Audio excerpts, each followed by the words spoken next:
in that department. But there's the bowling. Certainly New Zealand have kept the screws on and made life rather difficult for the English. And the middle order has wavered a little. And at 654, New Zealand well placed. It's Hadley to Lamb, down the wicket, inside edge, and down to the rope for 4 runs. So Adam Lamb is 68. The score is 158. It looked like Alan Lamb decided he was going to have a crack and change things from the English point of view. Leapt down the wicket, went for the big swing, got a little inside edge, and it just beat Ian Smith away for 4.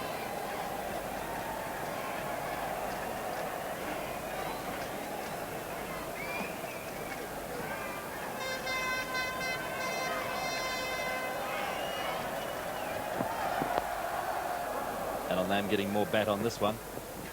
It's the 1 run though. Ewan Chatfield on the fence at deep backward square leg.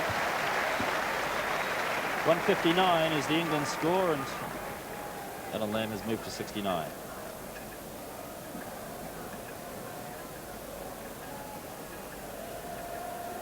Bob Taylor's on 2.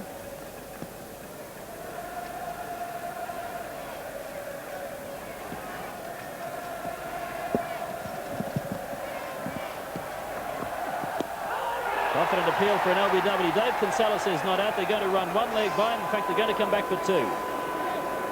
Bruce Edgar, the substitute fieldsman. 2 leg buys. England moved to 161 for the loss of 6 wickets. Certainly a confident appeal here. We'll have a look and see what was happening. No, it looked like it was probably going down leg side.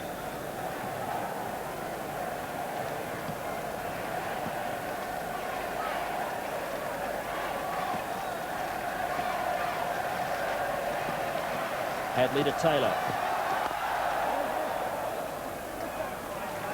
And after that slight misfield, they're going to be able to go through for a single. Jeff Crow not picking up the ball cleanly at mid-on. So it's 162. Taylor on 3.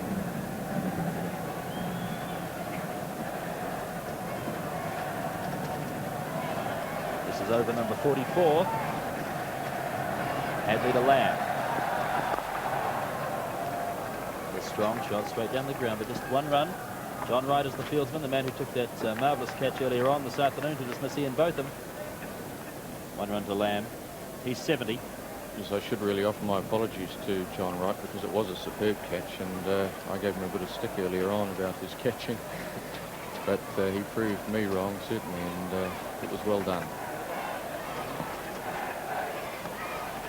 Hadley to Taylor. Yorker length, but Taylor somehow manages to put bats onto ball, runs the ball onto his boot. No, there's no bat at all. It's a leg by. The single takes the score to 164 at the end of the over. Yes, well, certainly it's been an interesting innings from England. They started well, have wavered a little, but here's Lance Cairns bowling to Bob Taylor. Just tucked away on the leg side. He'll get only 1 as Richard Hadley comes in from the boundary.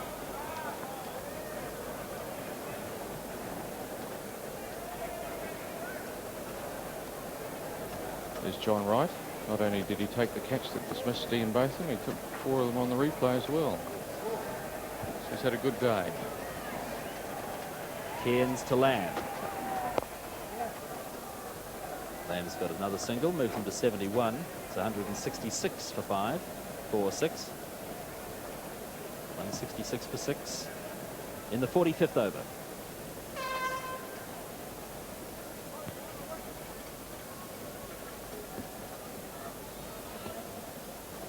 Cairns to Taylor, who's on 4. Bob Taylor's got another single. He goes to 5, and England to 167 for 6. From Wilding Park, it's 4-3.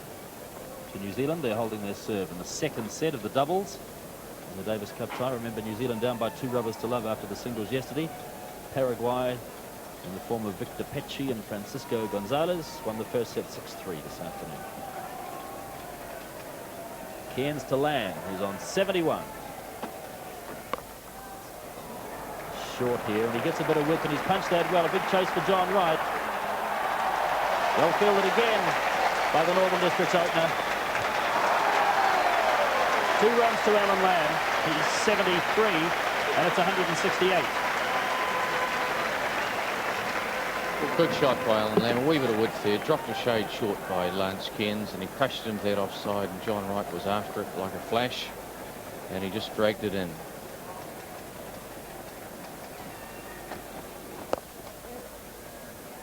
Lamb's got one more. He goes to 75. And the score is 170.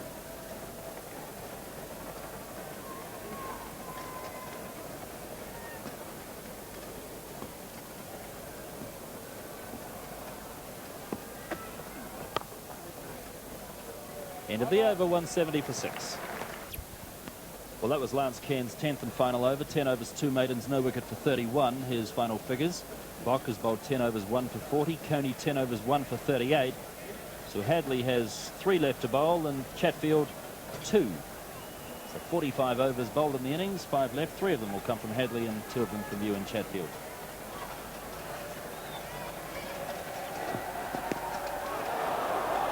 Oh, there's a muck up here. There's a real muck up here.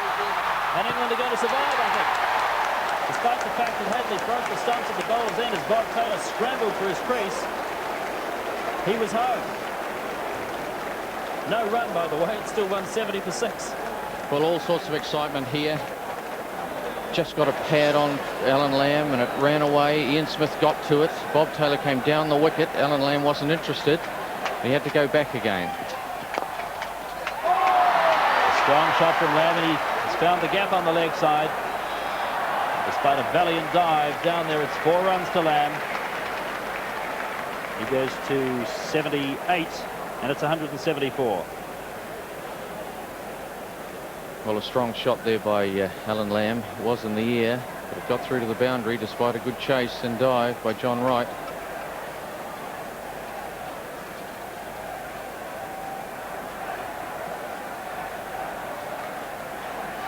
So Lamb is 78, facing Hadley.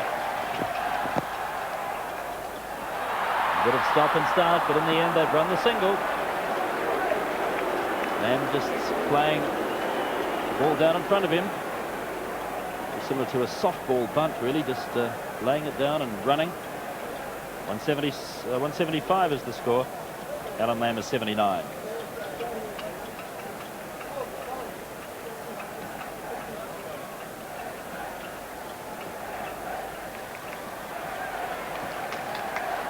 Hadley to Taylor.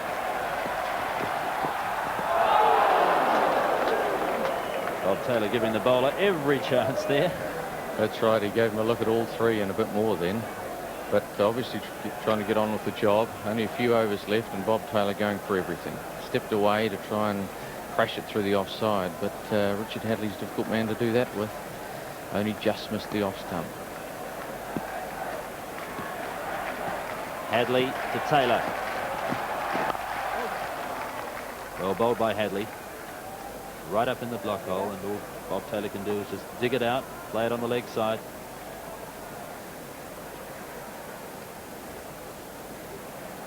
This is Richard Hadley's 8th over. So he'll be able to bowl the last over of the innings.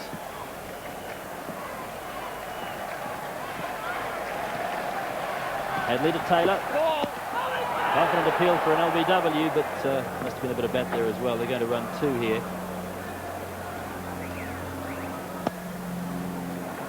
It was a no ball, and in fact it missed everything. They are signalled as byes. The total's 177. So I find that a little hard to believe, Peter, because I'm sure it hit his pads, didn't it? Oh, I thought I heard something out there. However, Dave Kinsella said byes. Hadley to Taylor. Certainly bat on this one. Chatfield's got a chase round a backward square leg. And we're going to come back for 2 runs. Bob Taylor makes his score to 5, and the score is 179. And news from Wilding Park in Christchurch. It's 5-4 to New Zealand in the second set. Paraguay took the first set 6-3. That's the Davis Cup doubles progress. Meanwhile, here's Glenn Turner with Billy Abadallah.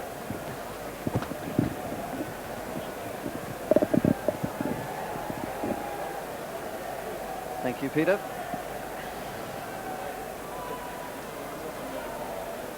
So Chatfield has bowled 8 overs and has 3 for 23. Once again, he is struck.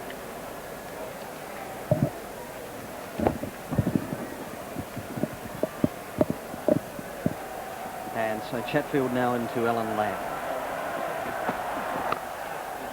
So just take a single down here to long off. They're running it quickly in case of a misfield, but there isn't one from Lance Cairns coming up. So the total now up to 180.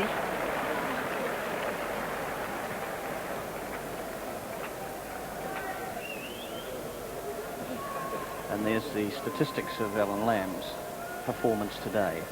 Never really been able to quite get on top of things, and yet he's got 80 runs from 127 deliveries, so that's still quite good going with 7 boundaries.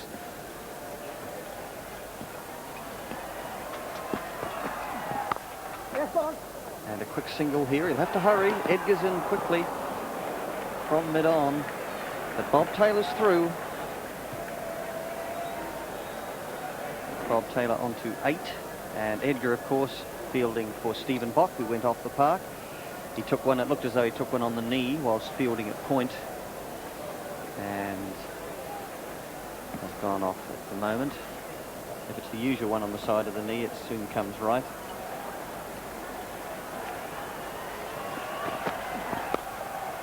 And playing it down reasonably fine. You've come back for 2. Jeff Crow just ambling across from third man. Must have thought there was always 2 there.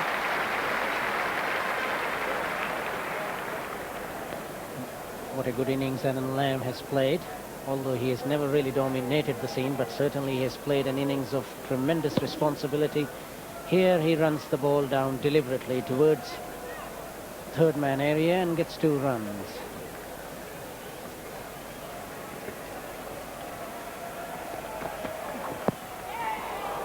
And this one was going to Webb. Webb, and very quickly hits the stumps. They're appealing, but the umpire unmoved. So that's another run onto the England total. They go on to 184. Alan Lamb working the ball down the leg side. Runs a very quick run, but good piece of fielding there, hitting the stumps directly. But it was a leg by. Taylor was home safely.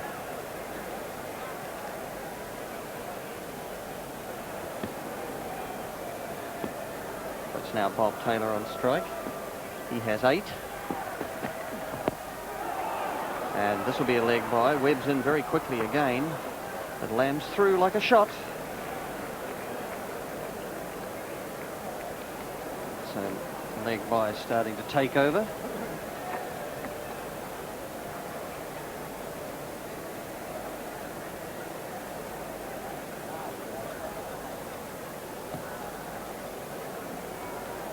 So we have 10 leg byes so far in this innings.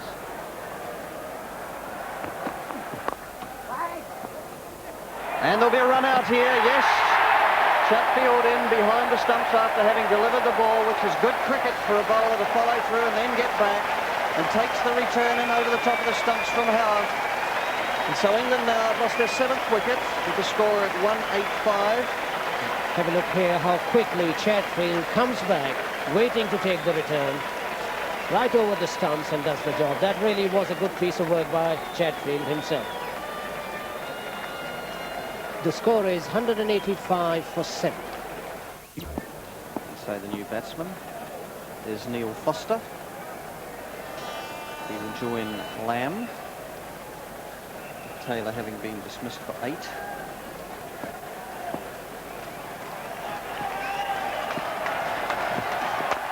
Charging and then just pushing it to cover to Geoffrey Howarth. So it being in the 48th over, there's still 3 wickets in hand. England have decided to attack from both ends rather than the new batsman just pushing a single and letting Alan Lamb take strike. He's decided that he wants to get after it as well.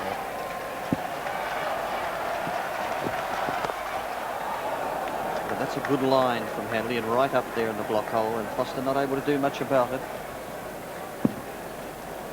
Richard Hadley, another good spell here today.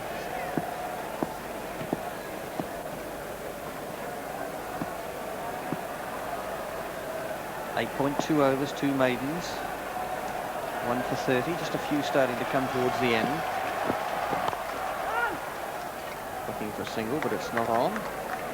So Howard had extra cover, and we'd like to mention to you that it's 5-all in the Paraguay-New Zealand Davis Cup match down there in Christchurch. In fact, it's 6-5 to Paraguay, having won the first set 6-3.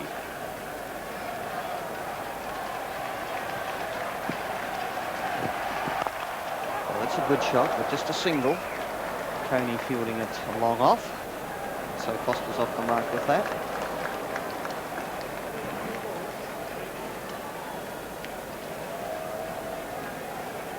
The field being dispatched, all sent back.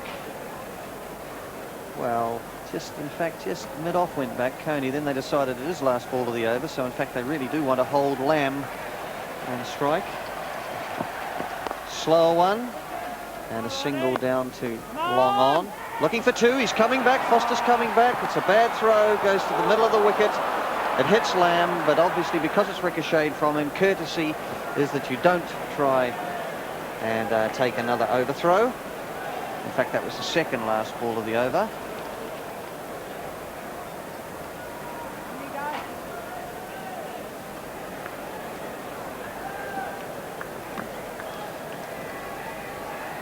So Hadley to Lamb. And he'll get 1 or 2 if he wants it. I don't know whether he'll take it. He will, as it goes wide-ish down to long leg to Chatfield. And so the end of the over, England at 190 for 7.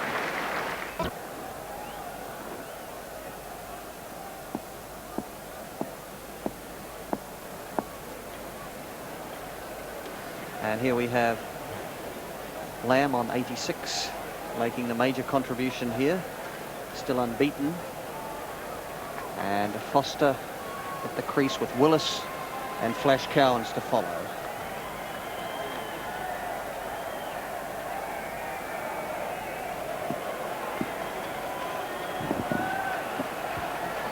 Chatfield to Foster. A loud appeal for LBW, got a long way across, and then they go through for a leg by, and Lamb's almost run out, so it's full of action at the moment. Foster got a long way across, but probably hit him outside line. And Foster going well across on the onside and down the pitch, and taking a very, very quick single there, leg by. But that's the man who has got to do all the running from now on for England.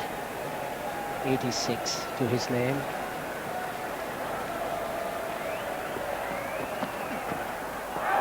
And having a real heave-ho at this one, Alan Lamb, but not making any connection. Yes, he would have been better off really down the pitch and hitting it with a straight bat. He tries to hit it with a cross bat, misses it. And another missed delivery at this stage of the game. And New Zealand have broken back at 6-all in the second set against Paraguay. Good shot by Lamb. They'll pressurise Cairns. Picks it up Queenly, and Foster's coming back anyway. He'll have to hurry, and he's out, run out.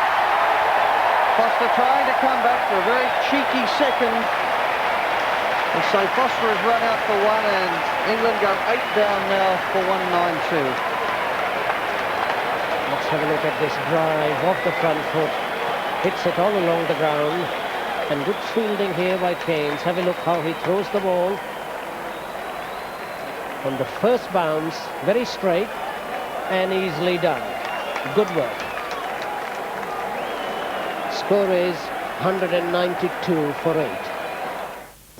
And believe it or not, Big Bob Willis must have his bowling boots on. Instead he's sent out Cowans. Decided to send Cowans out to bat at number 10. Lamb on strike though. And looking for a single. There's a mess up here if they throw it to the other end. Chatfield, realising the time he has, goes in close, and then underarms the stumps, breaks the stumps, and so Norman Cowans must be out, even though he's taking a long time to recover from it. So without facing a ball, Norman Cowans goes for naught, and the 9th English wicket is down for 192.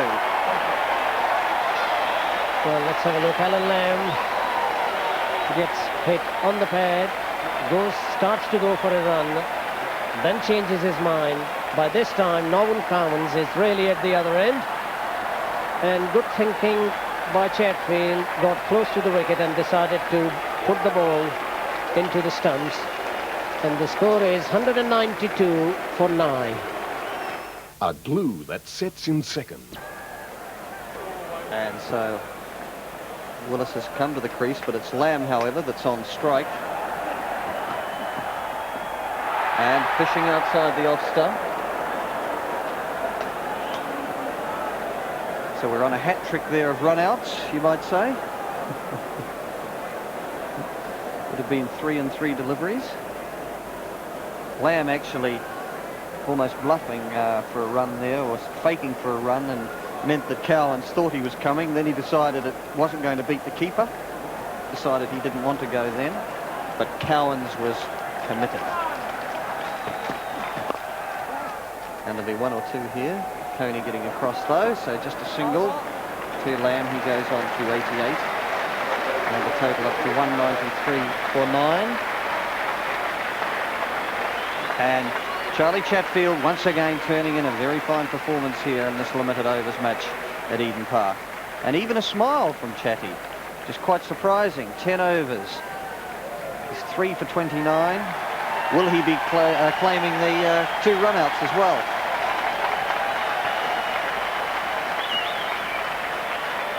So the crowd giving him a great hand as he walks back down.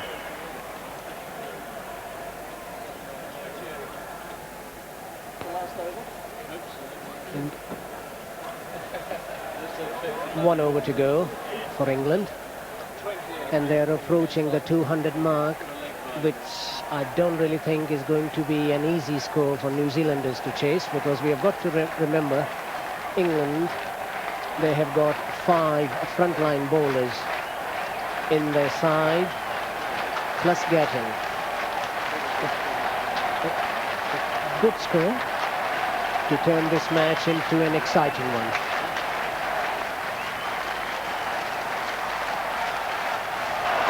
So it's Hadley, and just a single to Lamb. He goes to 89. And remember, we're in the last over. 194 for 9 England. Bob Willis just taking his guard. So Willis obviously not really feeling too keen to come to the wicket with only 1.5 or 2 overs left. Sent in Cowans. He was run out off the very first ball, so Willis, with bowling boots on or not, is at the crease.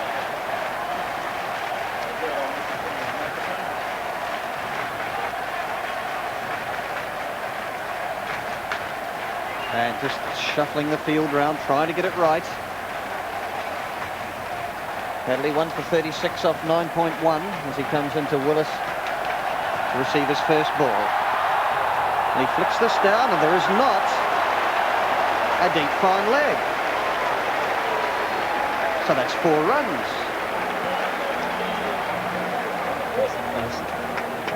Hadley going down the leg side. Willis flicks it. There wasn't a deep fine leg, and got 4 runs for that. And I see that he's bringing the deep fine leg back up again because they wanted that extra man out of the circle. In fact, they still had 5 in the circle, and Willis will take another single here. He'll come back for 2. And Cairns didn't realise that they were going to tackle 2, I'm sure. And so didn't really hurry, so that's Willis has faced 2 balls and has 6 runs. And the 200 comes up for England, 200 for 9 in the 50th over.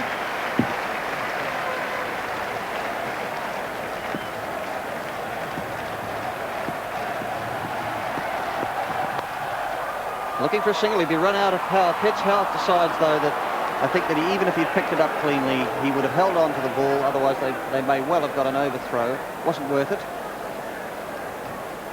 So Willis is on 7, and a total 201. Look at that massive crowd here at Eden Park. 41,500 people. Sell out. Lamb's on strike. Charging, just hits it to the sweeper. Crow coming in, juggles. They're going back for a second. It is a bad throw. This is not good cricket from New Zealand at the end, actually.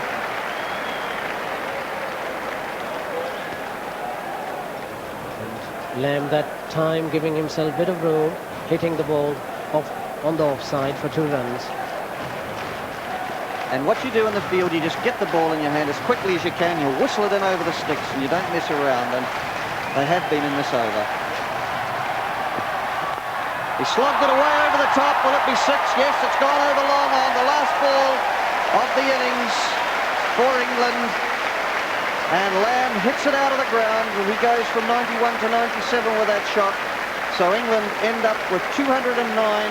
New Zealand, therefore, needing 210 to win this contest. So England bat out there 50 overs, a magnificent finish, a good last over for them, with runs being scored off every ball. In total, 16 runs off the last over by Richard Hadley, taking England through to 209. The star batsman for England, undoubtedly Alan Lamb, with 97 not out. Some support early on from David Gower. So New Zealand's target 210 in their 50 overs when they come out to bat in about 45 minutes. And coming up after the break, we'll have live racing from across town at Ellerslie. And welcome back here to Eden Park. It's Victor Marks bowling to Martin Crowe, who's just received the first delivery. He's just come out to bat. We've had a loss of wicket, which we may see very shortly. That was at John Wright, caught and bowled by Victor Marks for 14. And just playing it confidently down. Let's see the recent dismissal. And it's John Wright, well flighted up to him, but not getting to the pitch of it, hitting it back in the air, and Marks diving away to his right and just catching it before it touches the grass top. And that's a good shot here by Crowe. It could be 2, although Lamb's coming in very quickly, but they are going back for a second. It's a good shot from Crowe. And so the total now is 36 for 2, and we could perhaps have a look shortly, anyway, at the first dismissal, that of Webb, Peter Webb. But in the meantime, we have Victor Marks bowling to Crowe. Good shot. There'll be at least a single here. It is. Good piece of fielding, though, too, by Gatting. So Crowe on to 3, and New Zealand up to 37 for 2. It's impressive shot by Martin Crowe, moving into it nicely, running with it.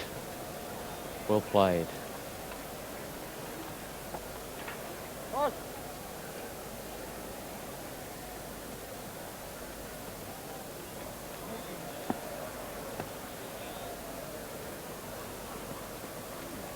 Well up to Howth, a loud appeal. No, he must have got an inside edge on it. With the score at 37 for 2, let's go back to Ellerslie for the dividends. Confirming. And welcome back here to Eden Park. It'll be in Botham to go into the bowling crease from the southern end for the first time. And just to give you a little bit of an update there, it's the 13th over is about to begin with Botham bowling. New Zealand are 37 for 2. The man out, Webb, for 8, and Wright, as you've just seen, for 14. In pursuit of 210 runs here for victory. It is now very overcast and rather gloomy, as Botham comes in now to Martin Crowe.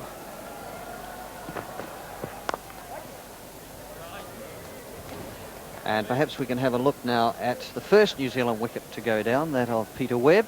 The bowler, Bob Willis, watch how it's right up, block holes him, pitch right up in the crease there, plays around it, all over the top of it and around it, Peter Webb, and it knocks middle out of the ground. We saw a couple of very good boundaries from Webb before he went.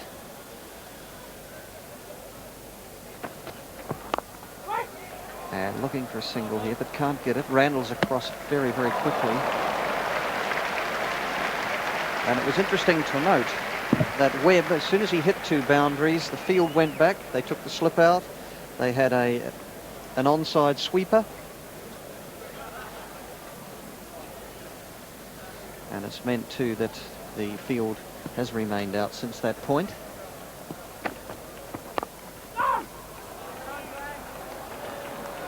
And so although his innings was rather short, it at least achieved that much for New Zealand. Just stagnating a little bit here at the 13th over.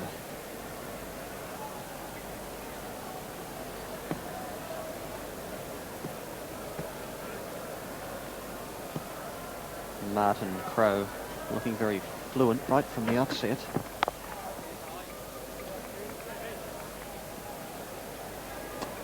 So much will depend upon this partnership. And I think John Morrison, if it stays as overcast as this in an hour or so, it'll be really dark. Certainly, it is looking very gloomy. Beautiful day earlier on.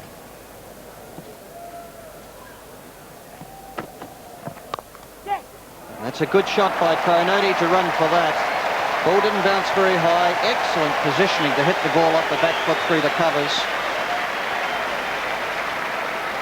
Certainly a superb shot. Not too short, but just a wee bit short, a wee bit of width, and Martin Crowe standing up, hitting it, all timing, raced away to the boundary. I like that when he just came up onto his toes a little bit, stayed very side on for the shot, controlled it, clipped it into the offside. Excellent poise.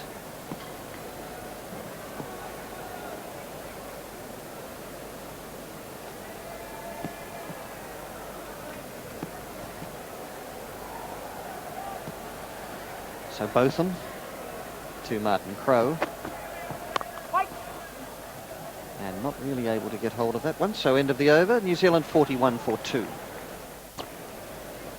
And here we are back at Eden Park in the final one of the Rothmans one-day matches.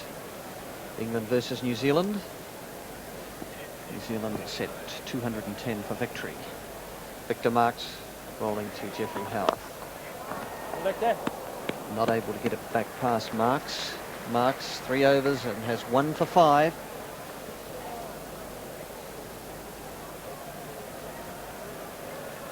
Indication there's from Howarth that there is movement behind the bowler's arm.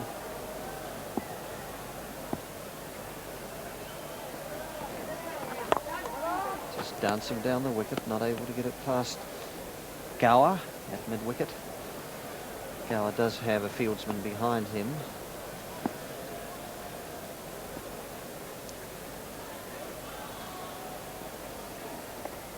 Coming down again and not able to force it past Randall at cover. Just the 3 in the offside, as is customary in these limited overs games with the off-spinner bowling. He tends to bowl a very tight line, so he can't be penetrated through there. This one turns a little bit, and there's indecision here. But fortunately, Willis, for New Zealand, Willis does not detect the confusion between the two players, and they end up going through for a leg bye. Well, this was total confusion. Just to push to open the face of shade, it rolled away. Howarth started coming, then he went back, and Martin Crowe in the meantime was racing down the wicket, and Bob Willis, to add to the confusion, was showing no interest at all, so they escaped. Hitting this one down to long on, could be 2. Gatting misfields, and there's hesitation again between the two batsmen. However, they just settle for 1 in the end. We've already seen a run out, of course, between these two players previously, and they still don't seem to have sorted out their problems. Gatting the fieldsman.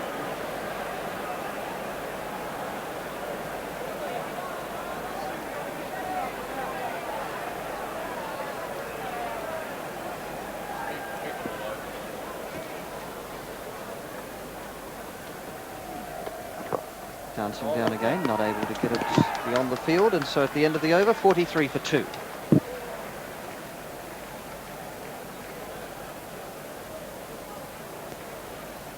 Well, New Zealand 210 for victory today, 2 for 43. It's very evenly poised. It's really at that point where it can go either way.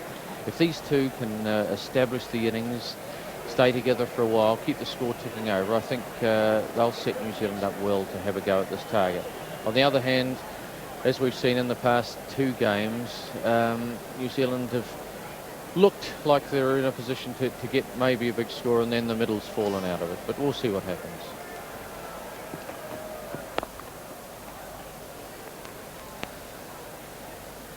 excellent head positioning. If you watch, particularly youngsters, just watch the head position of Martin Crowe. Keeps it tilted forward when he plays.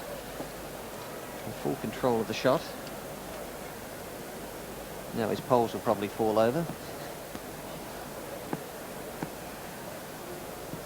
He's on 8, facing both. And that's a pickup shot, and there's nobody out there. That's a good shot, just well in front of square. In fact, one bounce before. So Crowe to 12. Fine shot by Martin Crowe. Spraying down the ledge side. Wasn't afraid to pick it up. Let's have another look at it. Full face of the bat. Flipped it away high over the infield and 2 bounces into the boundary.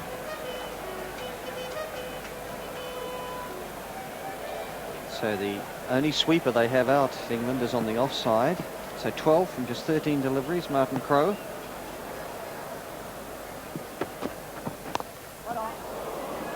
That one dug in a little shorter this time by Botham and restricts any scoring.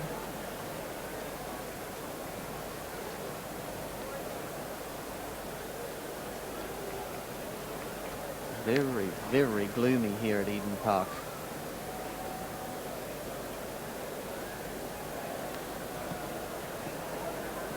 Crowe's looked good each time he's come in recently and not managed to go on.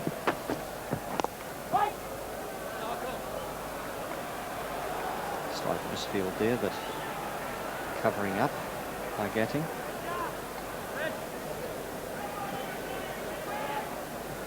So Martin Crowe's stats, only played 15 matches, so things haven't sorted them out too well yet, but averaging in the 30s, 31.64, 250s and highest score of 97. That's a good strong shot, he'll get one for it. Gatting coming across from mid-on. So Crowe on to 13, and New Zealand up to 48 for 2 in the 15th over.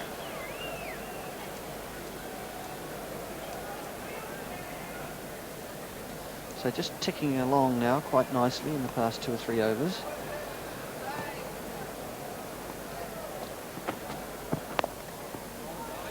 Howarth, all defence as it goes to mid-wicket, end of the over. New Zealand 48 for 2. So there it is, 162 runs needed in some 35 overs remaining. The run rate required a 4.63. Importantly for New Zealand, they are only 2 wickets down. When I say only, it's very interestingly poised at the moment, just a little early to start making any positive predictions.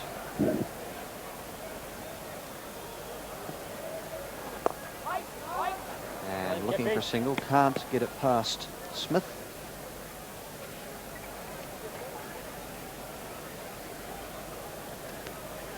Marks has bowled 4 overs and has 1 for 7. Giving himself room, great shot Martin Crowe. Turned back at him a little bit, sure, but it didn't bounce very high. Gave himself room outside the leg stump and crashed it through extra cover for 4. Yes, so Martin Crowe saw that March dragged this one down a little bit. He gave himself room and crashed it away, and it really raced through to the extra cover boundary for 4. Good shot. You saw there, in fact, it didn't turn much at all, but good positioning by Crowe. Clipping that firmly into the onside. And with that shot, New Zealand went to their 50. They are 52 for 2.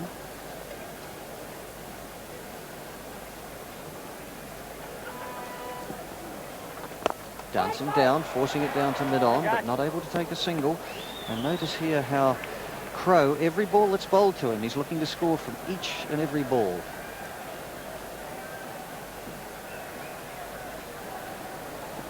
And Gatting being sent back at mid-on now.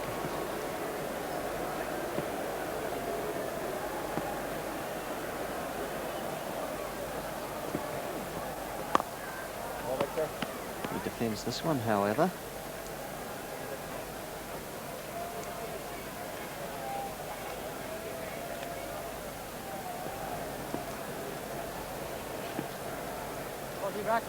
And so Mark's asking if mid-off can go back, and the answer is no. He's staying just on the edge of the ring.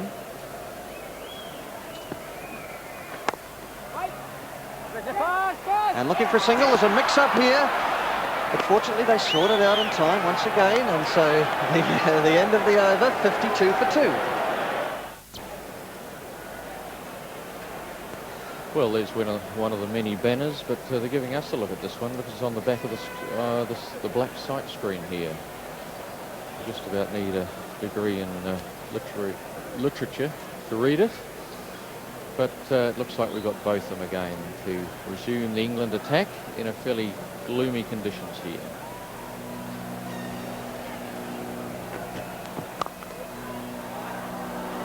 Not able to get it past both of them. Yes, I agree. Some of these banners they're putting up these days around the stadium tend to be fairly long-winded. I like the short, sharp ones, and there's a little better one, perhaps. England a team or a farm. Yes, Lamb, see the initial, the capitals. Pigot, Cowans. It's not too bad.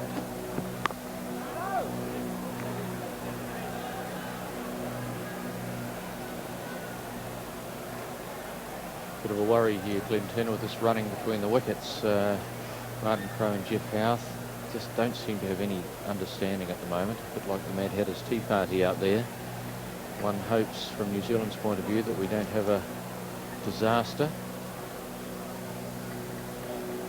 Both of them to Houth. A little bit of width, but Houth not timing it again. He's walking at the moment. He's playing these walking shots, and as a result, of course, you get more head movement than you ought to, and it's probably resulting in the reasons for his mistiming of the ball.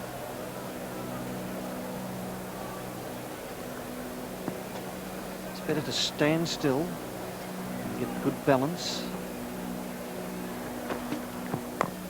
And this time there's a mix-up again. No, they decide against it. Howard wanted one for the shot. It's a toe end on it, and it went nowhere. Well, it certainly was a strange shot. I'm not quite sure what Jeff Houth was trying to do. Looked like he was trying to pull it away over mid-wicket. Let's have another look. He sort of ran away just close, and he was off for a single, and then decided to go back again. Probably wisely.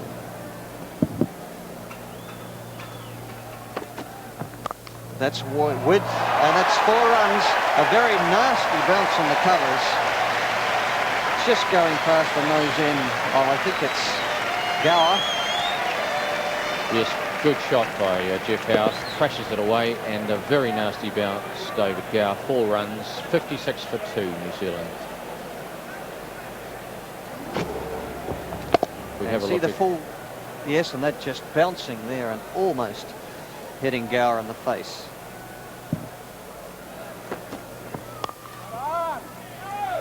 Little tighter line. That's the end of the over. 56 for 2.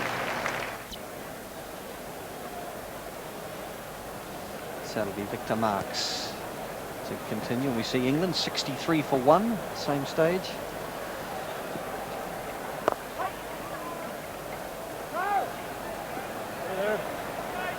So all round it looks like a fairly even sort of a contest so far. But New Zealand still have to do the work. England have the runs on the board. There'll be a single here as Gowan misses it. At mid-wicket it goes down to Gatting at a long on position. And so Crowe on to 22. In fact, Crowe is on to 18. Come on, let's concentrate, come on. Howarth now on strike on 15, 57 for 2.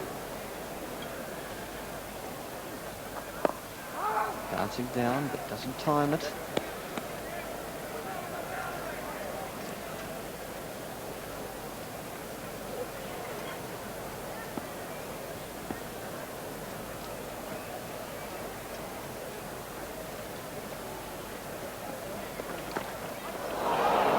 Down the wicket, he takes it on the pad fortunately, otherwise there could well have been a stumping chance there. Almost walked past it. Yes, down the line of the leg stump, but as Glenn Turner said, hit the pads, so he was saved from any embarrassment in the stumping department.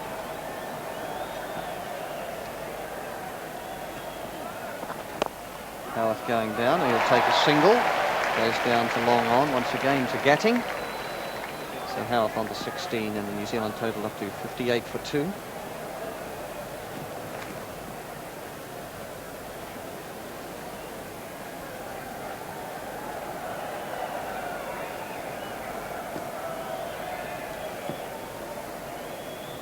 question marks.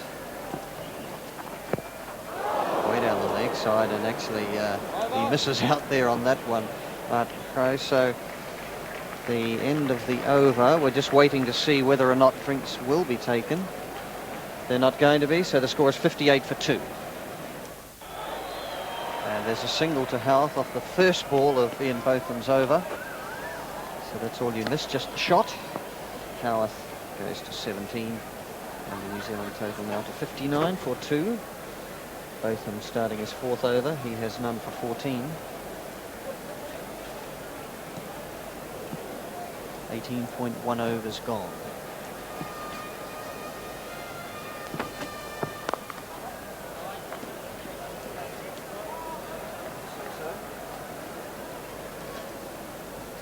And we have a slight problem with the camera behind Ian Botham from the southern end, so in the meantime we'll just show you pictures from the commentary box end.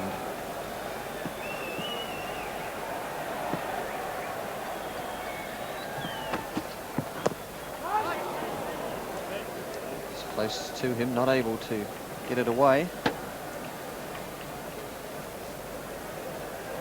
And fortunately now we've resolved that minor problem, and so we'll go back to the camera at the other end of the ground, the southern end.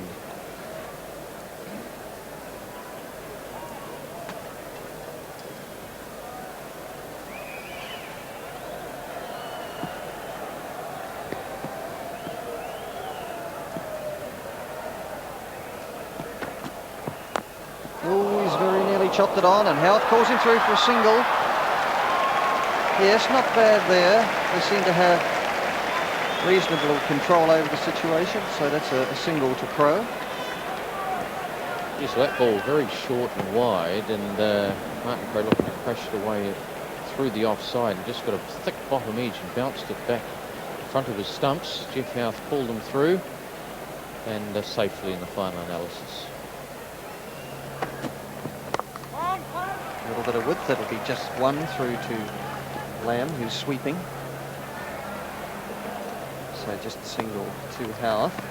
He goes on to 18. And New Zealand up to 61 for 2.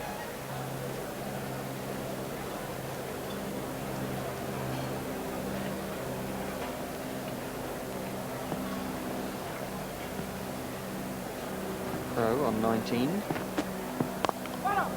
Forcing it down, won't be able to get a single for the shot. And so with drinks to come out at the end of the over, the New Zealand score is 61 for 2. In Park, only 2 runs have been added while you were away at Ellerslie. 1 run each to Martin Crowe and to Howarth. So Martin Crowe's 20, Jeff Howarth is 19, and the total is 63. Remember, New Zealand need 210 to win, and this is the 21st over of 50. It's Botham to Crowe. Short, but it didn't bounce much. Crowe just punching it to backward point.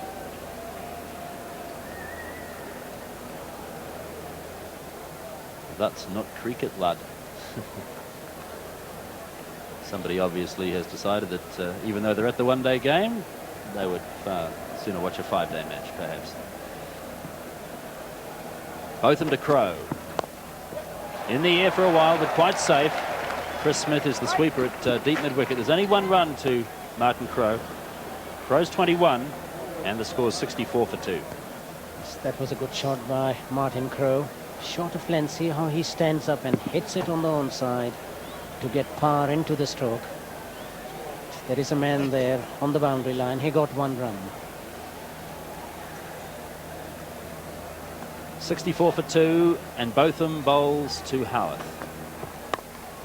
Again, it's short, but Howarth mistimes the shot. The ball not bouncing much at all, so it's a typical flat Eden Park wicket. Not too much assistance for the bowlers, not much bounce there. The ball not really coming onto the bat. Jeffrey Howarth in one-day internationals, the average only 23.71, which is a pretty low average for a man who usually bats at number 3 or 4, sometimes has even opened the innings.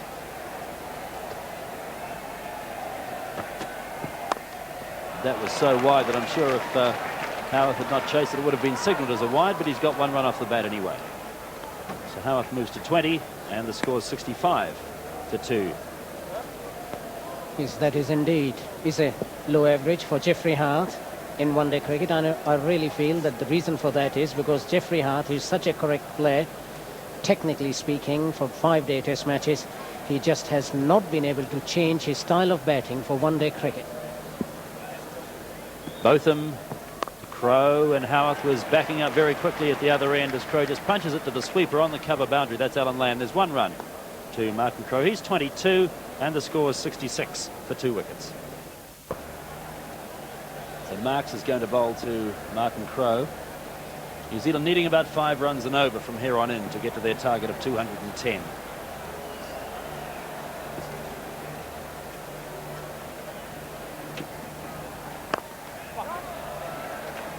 And there's 1 run. Mike Gatting is the fieldsman at that deepish mid-on position. Crow goes to 23 and the score is 67. And Marks, what a fine piece of off-spin bowling he's producing here. That's his onside field. He's got 6 men on the onside. Marks to Howarth. Howarth using his feet and getting to the ball on the full.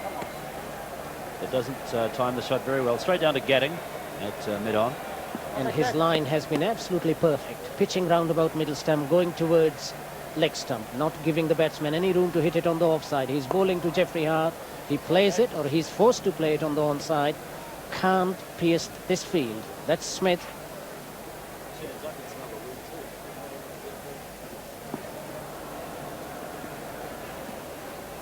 It's Marks to Howarth.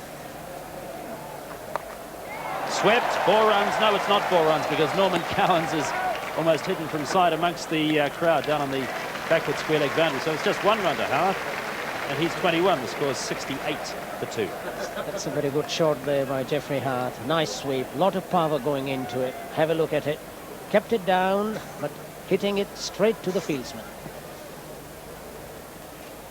It's Marks to Crow. 68 for 2.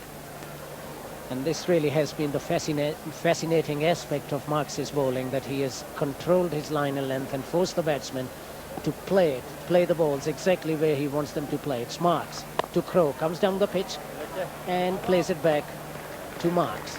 End of the over at 68 for 2. Perfect. Neil Foster's going to have his first bowl in this match. Jeff Howarth will be facing him. Howarth on 21.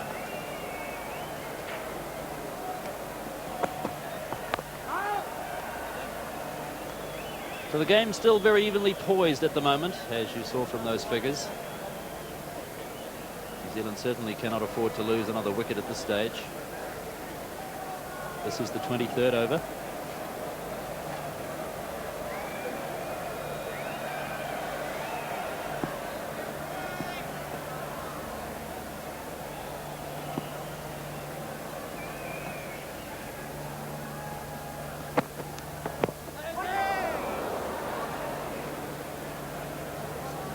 Neil Foster bowling very straight, wicket to wicket. Could be a very effective bowler at this stage of the match. Neil Foster, that's the man who has just been brought into attack. Earlier we saw that one of the seam bowlers, Norman Cowans, was a little bit expensive. He bowled 3 overs for 18 runs. And that is about this young man, Neil Foster from Essex, and much is going to depend on him. New Zealanders are under a little bit of pressure at the moment. They can't afford to lose too many wickets, and run rate has got to be maintained. Foster to Howard. Confident appeal for an LBW from bowler and wicketkeeper. Looked as if it may have hit him a bit high and was also perhaps disappearing down leg. And Jeffrey Hart tries to play that on the onside, across the line, misses it. Ball cutting into him, going towards the leg stump.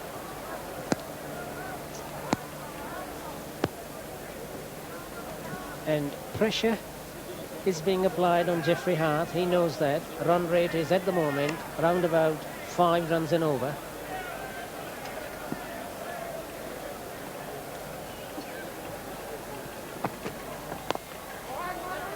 And Howarth has got a single this time. Cowans does the fielding at mid-off. That over toss delivery from Neil Foster. Howarth moves to 22 and New Zealand go to 69 for the loss of 2 wickets. New Zealand's run rate at the start of the innings was 4.2. From here on in, they need just over 5 runs per over to win. They have 8 wickets left. And Peter, it's not going to be easy from now on, because Foster has got to bowl his almost 10 overs. He's in his first over at the moment. Foster to Crow. And they're going to get a single here. Well run. Ian Botham misfields a little at mid-on. Crow's 24 and New Zealand is 70. 70 for 2.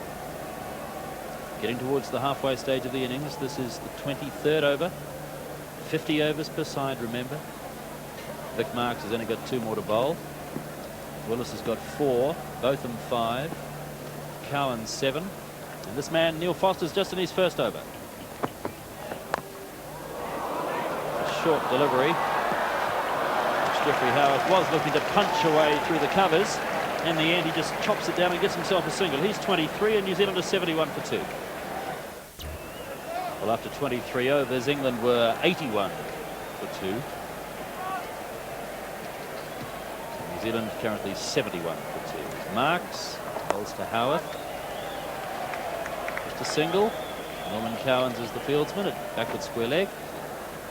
Howarth is 24 and the score is 72 for 2.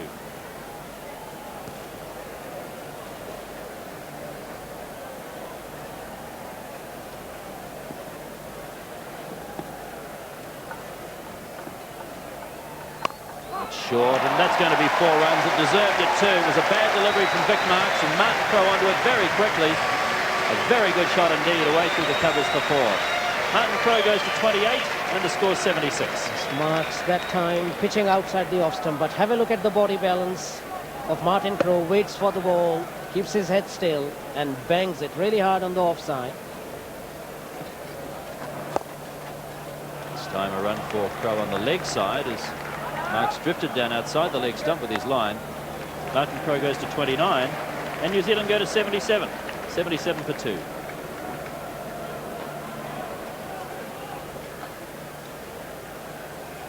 Martin Crowe's strike rate very good. He's certainly keeping the momentum going as far as New Zealand is concerned.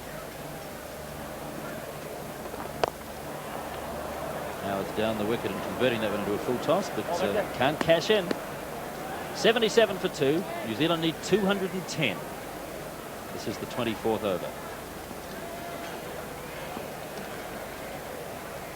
Vic Marks bowling his 9th over of the 10 that he's allowed. Ian Howarth using his feet. The field is set well by Bob Willis. New Zealand finding it very hard to pierce the inner ring.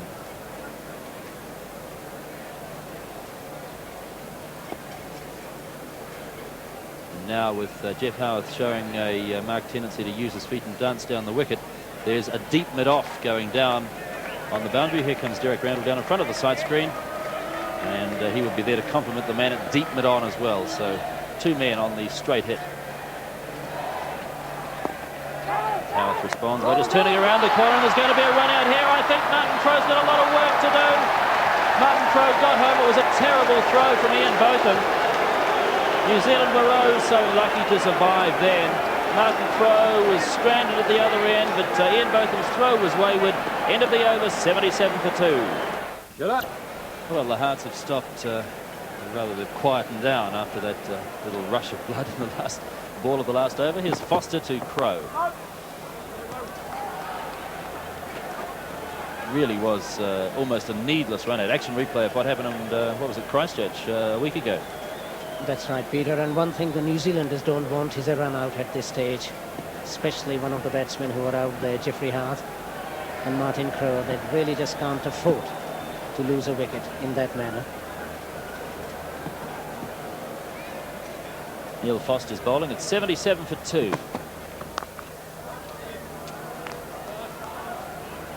Martin Crowe and Howarth both having occasional problems with their timing. Is that brought about by the pace of the pitch, do you think, Billy? A little on the slow side?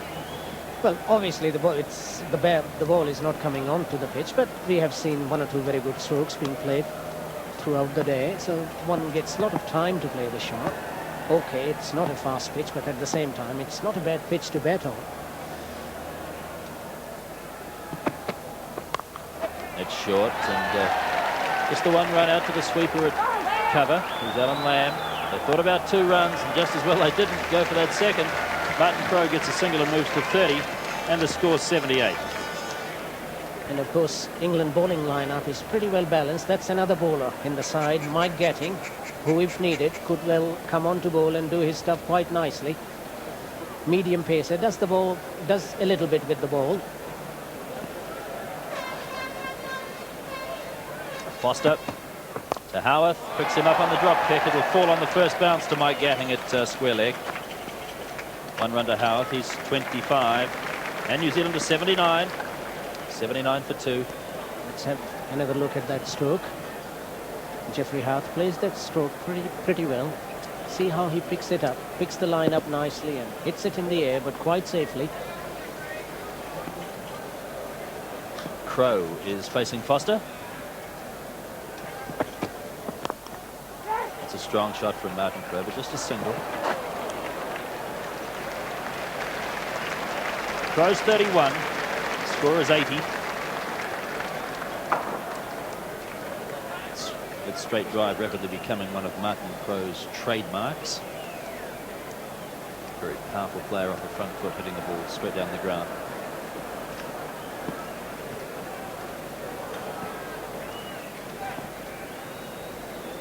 Foster to Howard.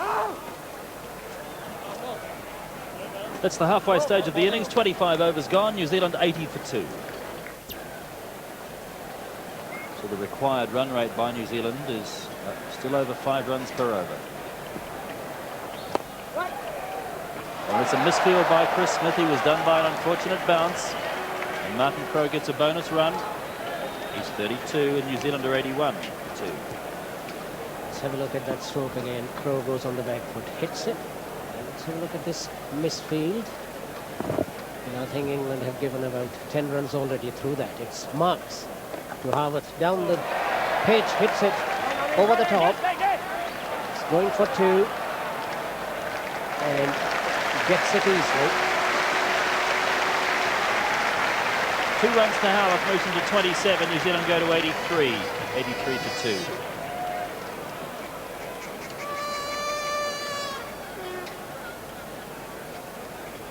Vic Marks in the last of his 10 allowed overs. Another good performance from him so far. Howarth on the sweep. This one is in the air. But dropping short of Norman Cowans. Just the 1 run. Good throw from Norman Cowans. Howard's 28. The score's 84 for 2. It's not a good shot by Jeffrey Hart. Ball was in line with the stumps. Absolutely going towards middle and leg.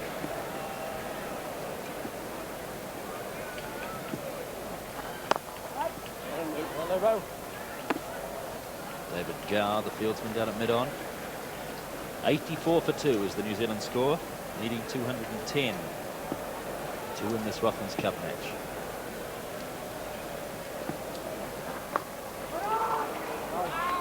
Sweep goes straight to Ian Botham behind square in that funny position. It's not really a leg gully, it's not really a long leg or a backward square leg, a most unorthodox position, sort of halfway between the wicket and the boundary.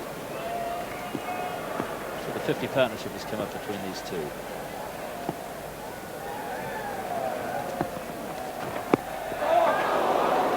That very nearly ran from Martin Crowe's pads onto the wickets.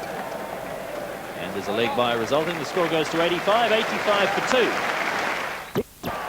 This is the first ball of the new over. And they're going to come back and take 2 runs. Martin Crowe hitting the ball from Foster out to deep mid-wicket. Crowe's 34 and the score's 87. Yes, that was a good stroke by Martin Crowe. Stood up. Let's have a look at his bat, how it comes down onto the ball. Nice body balance, and away it goes for 2 runs.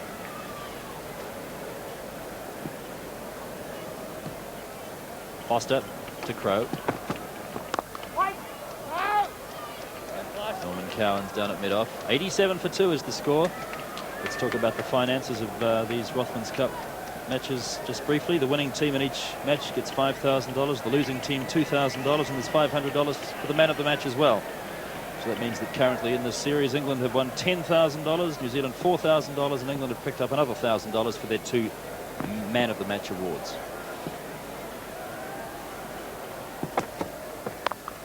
It's a good shot from Martin Crowe, but there's only going to be the 1 run. Alan Lamb coming in from the sweeper position, the deep cover. 1 run to Martin Crowe. He's 35 and the score is 88. 88 for 2 wickets. Also at the end of today there will be the announcement of the man of the series. A judging panel of media representatives and cricket administrators has been looking at both the test matches and the one-day matches. And the man of the series will be announced at the conclusion of today's play, and you'll be able to see that announcement live here on Sport on 1. And the car on the right is the prize for the man of the series.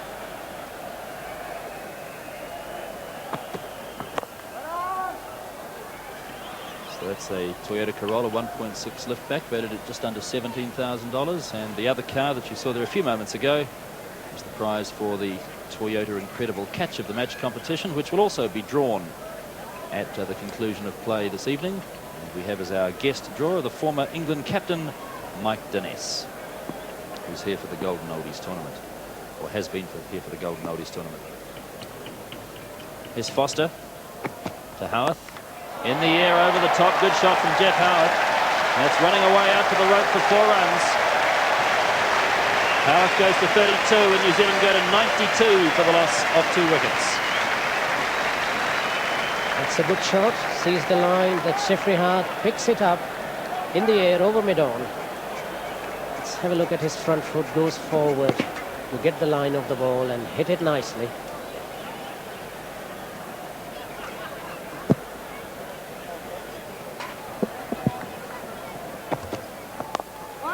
Howarth tries to do the same thing. His head was in the air a little bit as he played that shot, but the ball went all the way along the ground. Howarth's got a single. He's 33 and New Zealand are 93 for 2.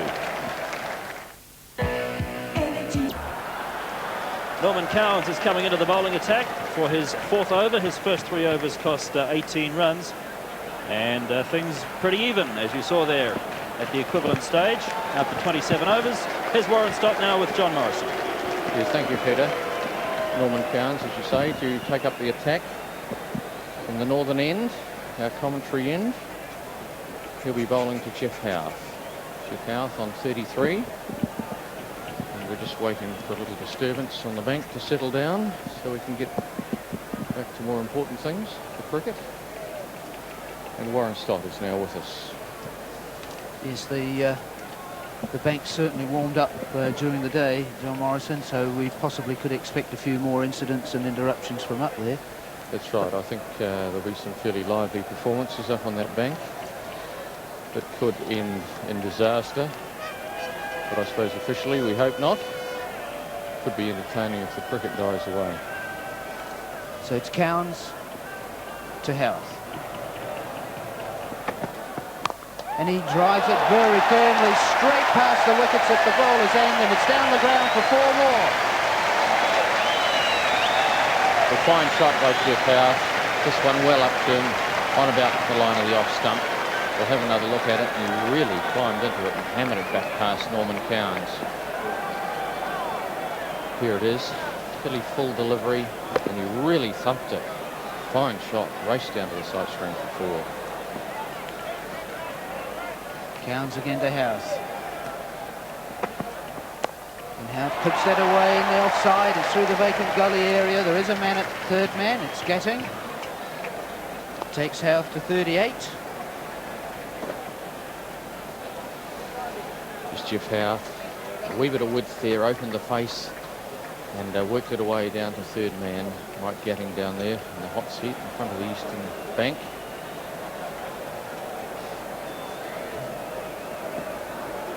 Now it brings Martin Crowe on strike. Cowans moving in. Driving firmly on the offside. It's a quick single. Neil Foster shies at the wickets. Yeah, backing up very well. It's another run to Crowe. He moves to 36.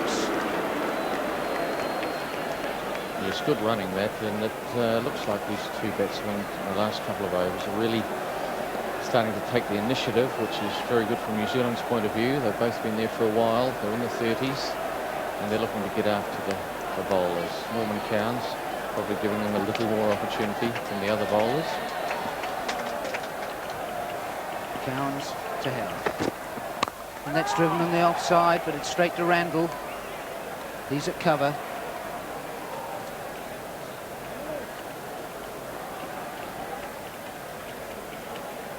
New Zealand certainly have gone onto the attack far more with the introduction of Cowes.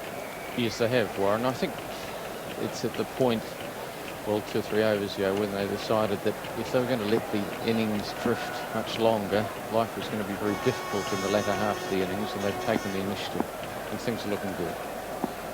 Houth on strike. And drives Cowes down the ground again, but a lovely diving stop from Chris Smith. And they go through for a quick single. That's the New Zealand 100.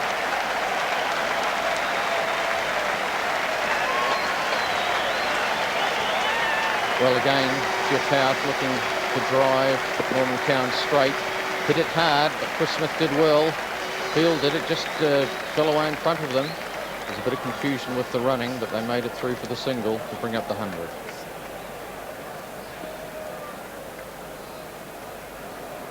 Cowes to Crow.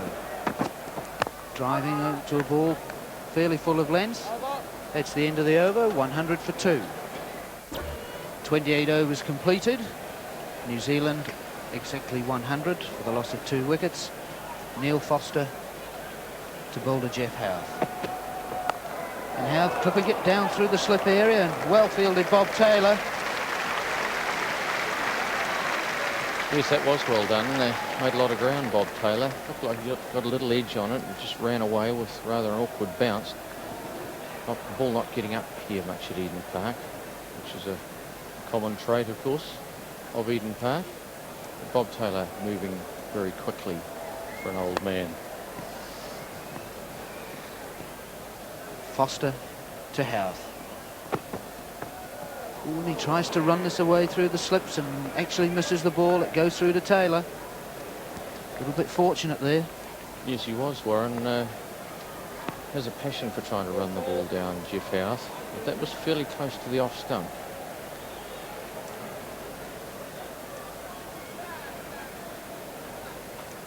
Houth 39, Crow 36. The run rate's 3.53. It's Foster to Houth. Wrapped on the pad, but they're through for a quick leg by.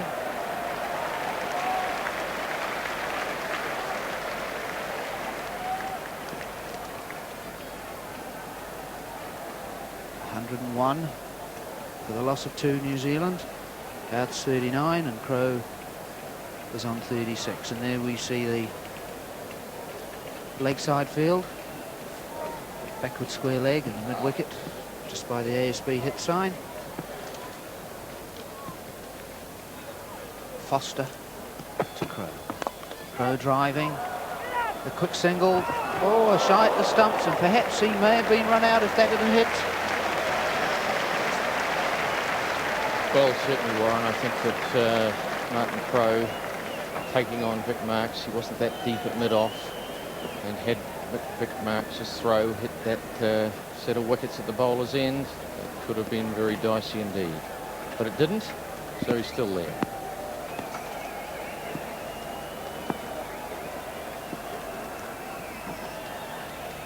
Foster to Houth, a loud call of no from Houth. And John Morrison, they seem to have resolved some of the problems of the indecision and running. Yes, I say that with a slight tinge of worry, but obviously the understanding that's needed in these games is fairly high, and with all the sharp singles required, it does put it to the test, but they're still both there. Foster again to Houth. That's a full toss on the hips, and it's clipped away down to fine leg. Norman Cowes the fielder. They'll just get one for that. Takes the score to 103 and Houth to 40. So 29 overs completed, and there are the comparisons. Very much on target, New Zealand. As Cowes bowls, Houth driving on the offside. A loud call of no again. It goes straight to Randall at cover. Interesting here, Warren. Norman Cowes has only had 4 overs, but he's conceded 25 runs, so he's not proving very valuable. I've got that round the wrong way, haven't I? He certainly proved rather expensive, and from England's point of view, with 6 overs to go from him, he could prove very expensive, but just straying a little in line and length. So Houth on strike, Cowan's the bowler. And Houth gets a big, thick inside edge into the pad. A little bit of gap between bat and pad. Certainly didn't time that delivery. Yes, Jeff Houth looking to really club Norman Cowans and only really achieving getting a big bottom edge and hitting it into the wicket. But certainly looking to get after Cowans, Jeff Houth. Of course, that will be of concern to Bob Willis. Marks has completed his 10 overs. 27 runs coming from them.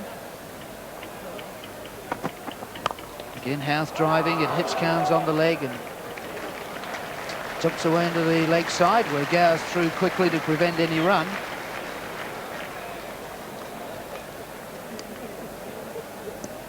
And the comparisons that we saw a little while earlier, the only real difference was that England had lost one more wicket at this stage, so it's a very, very even contest.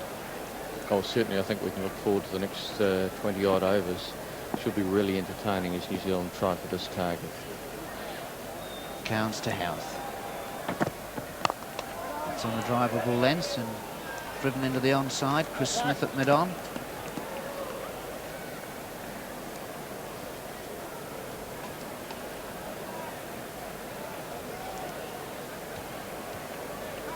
That's the England bowling analysis so far. Again, Dr. Marks bowling extremely well in one-day cricket, as he did in Wellington. Not with the same number of wickets, but still with similar economy.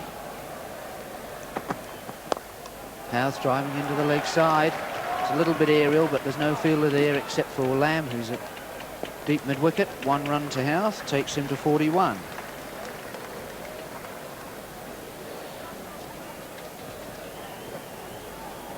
And in the 30th over, New Zealand are 104 for the loss of 2.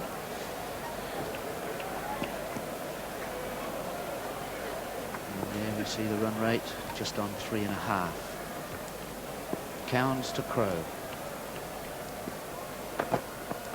Crowe driving, it's straight down the ground. Chris Smith is at deep mid-on. He'll cut off the boundary and limit it to 1 run.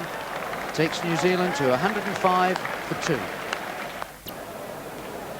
And New Zealand needing 105 of 20 overs. And it's a run rate requirement of 5.25 per over. Foster to Crowe. Driven in the offside, but it's straight to Willis at backward point.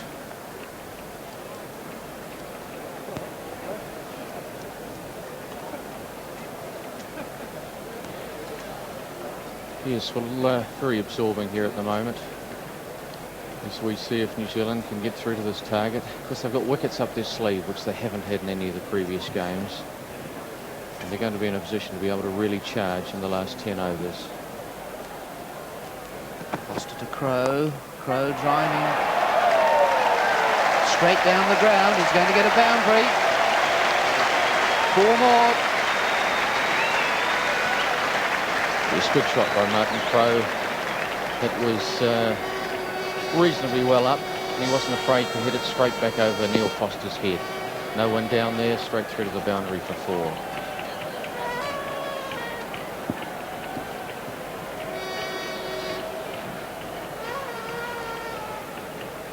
Crowe getting straight into the leg side as it angles down towards leg stump. They've taken 1. Cowans is through very quickly, and it'll stay at 1. Yes, I think wisely so, Warren. He's got the fair sort of an arm, Norman Cowans. It's like a cannon.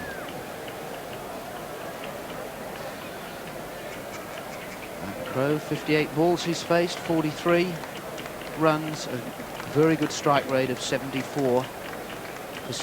As Foster bowls to Houth, and Houth hanging it in the air, over the bowler's head, mid-on cut, backtrack to get it. Mike Getting gives up the chase, and that's 4 more to Houth. Well, Jeff Houth, emulating Martin Crowe earlier in the over, lifted it over mid-on. Mike Getting was deepish, but it just cleared him. Let's have another look. Mike Getting trying to get back for it, but it cleared him. and raced away for another 4. And now Mike Getting has actually been placed just inside the boundary. He's about 7 or 8 metres inside. Foster bowls to Houth. And Houth driving on the offside, and a very clear call as Vic marks at mid-off. Prevents any runs.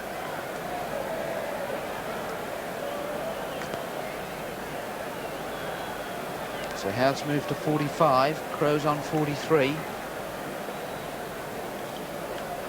A very, very good stand from these two players.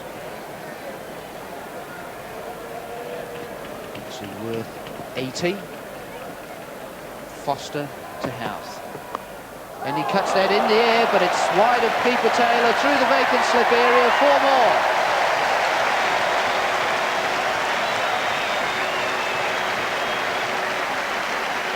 And it's 118 for 2 at the end of the over. Cowns to Crow. And that's 4 more. Cowns can't stop it. Crow gets hitting down the ground. 122. Well, that was a good shot, Warren Scott. It really was. If we have another look at it, he hit it straight back. Well, he actually got a hand to it. I didn't realise that, but that was hiking. It still hit the side screen going like a bullet. But let's have a quick look at that last shot. No, we haven't got quite enough time. We're going to have another look at Jeff Howe's shot in the previous over. But it's Norman Cowns to Martin Crow. Driving again on the onside, but no real power, David Gower. But now we'll have a quick look at that delicate little touch by Jeff Howarth. Last ball of Neil Foster's over. Just nudged it wide of Bob Taylor. Of course, no slips in this situation. And it raced away for 4, down to a finish third man position.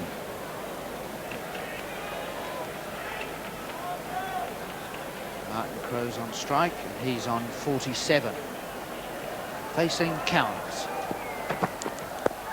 Just tucks it into the offside. There's a little misunderstanding as Randall comes into field, hits the stumps on the return, but the through for a single.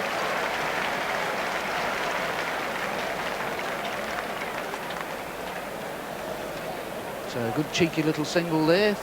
Takes Martin Crow to 48. Randall not quite quick enough to prevent that. No, I think that's it's good cricket because they've hammered a few and the fields tended to push back a little, and then they drop one and in close and sneak through for the single. Cowns to Houth on 49. Driving on the offside. This time Randall's moved in a little bit more quickly to prevent any single.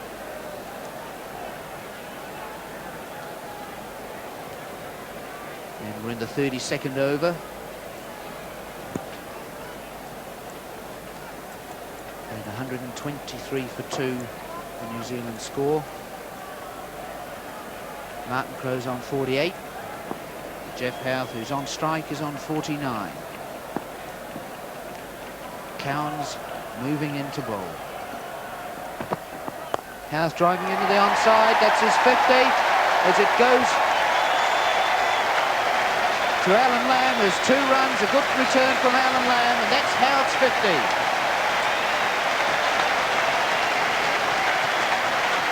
Well, a good innings by Jeff Houth.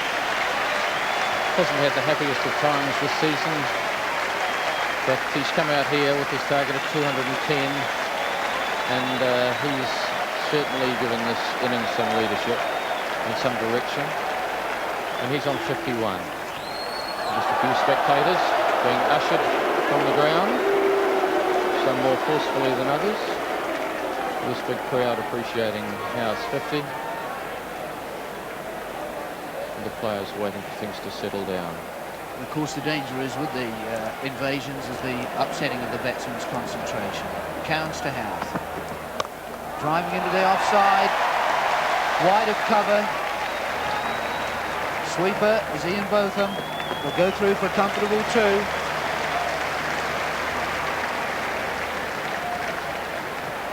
And the score is 127 for 2. 83 runs needed off 18 overs. That run rate is coming down. It was over 5 previously. It's now down to 4.61 as Foster continues to Crow. Driving on the onside. Randall, the only close-in fielder in the circle, as it were, on the onside, and it goes straight to him. You certainly were, and the last few overs have been very fruitful from New Zealand's point of view. Jeff Howarth, Martin Crowe, both climbing into the English attack. And they've got a few problems now, the English, because they've got their field spread far and wide. Foster to Crowe. Crowe driving on the offside. It's another risky run as Mark shies at the stumps. He's missed the stumps and Randall can't back it up, so they go through for a comfortable 2 as Norman Cowns, at fine leg, has to field. And that's Crowe's 50. Yes, well, certainly a fine innings by Martin Crowe to follow on from Jeff House. Innings, he's hit the ball very firm, he's timed it beautifully and has played some superb shots here today, Martin Crowe. Foster to Crowe. It's a head in the air on the leg side, and it's 6.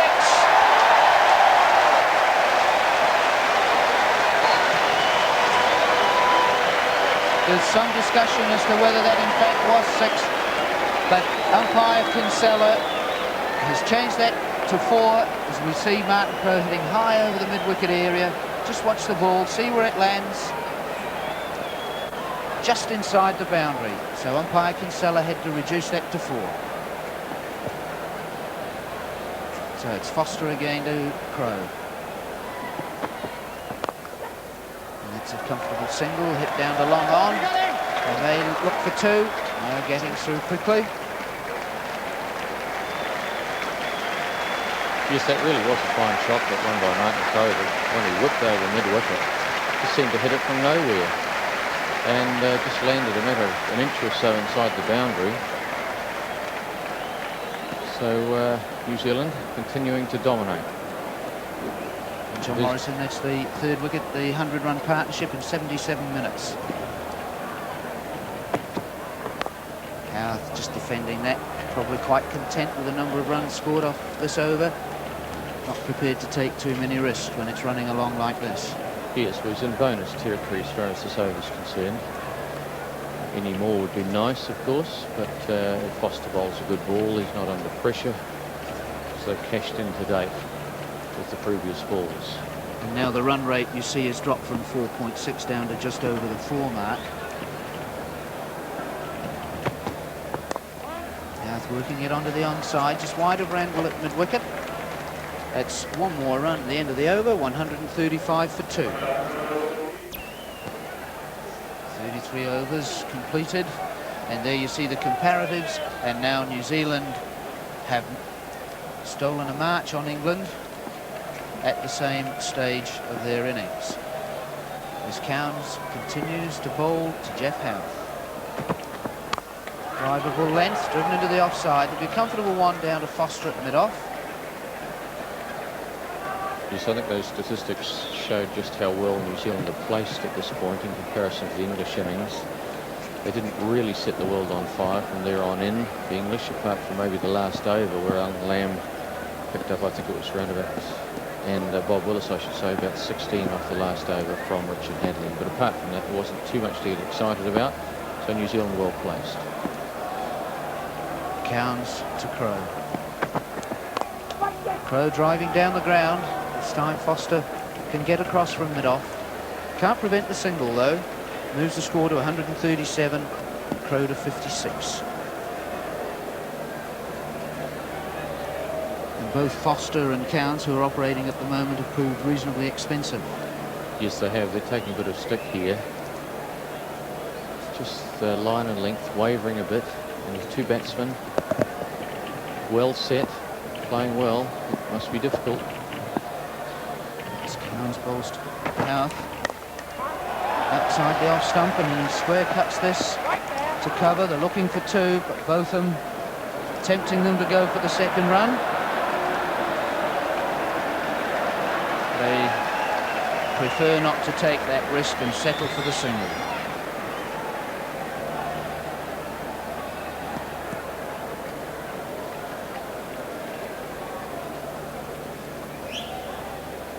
brings Martin Crowe on strike to face Cowns. And 56 off 66 balls, and his strike rate is improving all the time. And it's off the back foot, hit firmly to mid-off. Neil Foster comes in quickly to field. Certainly it's the first time we've seen New Zealand in these one-days assert so much authority. A lot was expected, of course, after the Test series, but both Houth and Crowe here today showing that just what can be done and doing it very well. Cowns to Crowe. Crowe driving firmly through mid-wicket. Alan Lamb's out there at deep mid-wicket. Hello, there's a collision between Crowe and Cowns, but it doesn't affect the end result, which is 2 runs.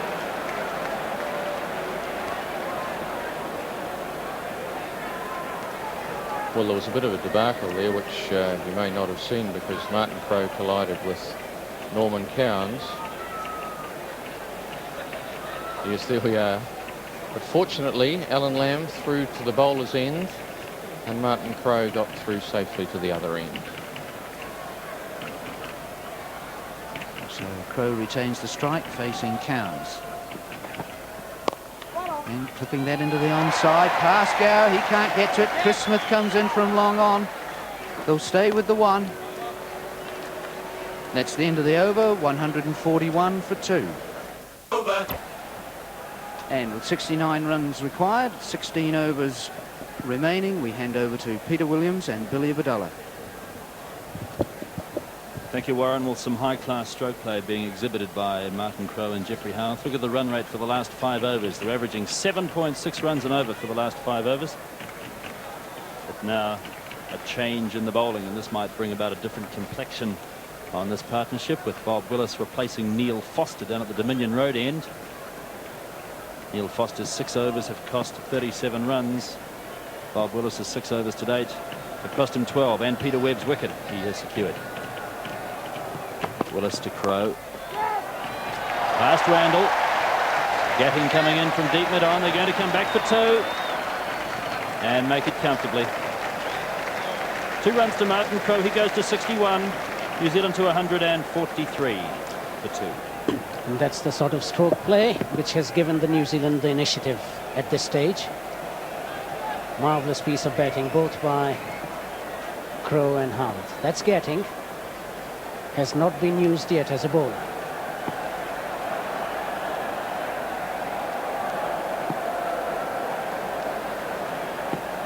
.143 for 2 as Willis bowls to Crowe.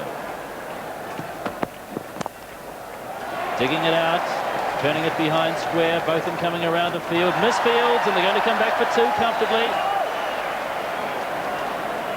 Martin Crowe is 63, New Zealand to 145 for 2. Another onside stroke. Stroke by Crowe, working it. And Ian Botham here under pressure, tries to pick the ball up with one hand, can't do it.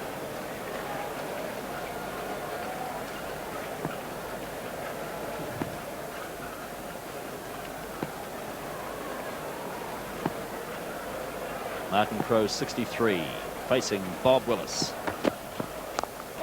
Slower ball.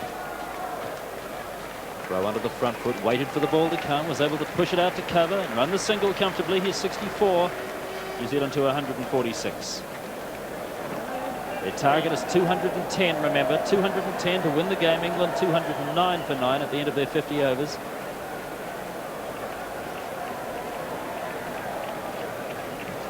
Very good strike rate being achieved by Martin Crowe. 64 runs off 72 balls, and Bob Willis is bowling to Jeff Howard. Appeal for an LBW, but Dave Kinsella, the umpire, says not out as they run 1 leg by. So it's 147. And the ball was going down the leg side because we saw that Taylor didn't appeal for it. He wasn't interested in the LBW decision. He was trying to save that extra run, which he couldn't. These two came together when New Zealand were 34 for 2. Now 147 for 2. Willis to Crow. A strong shot. No run this time as Vic Marks does the fielding. These two have added 113 runs for the third wicket.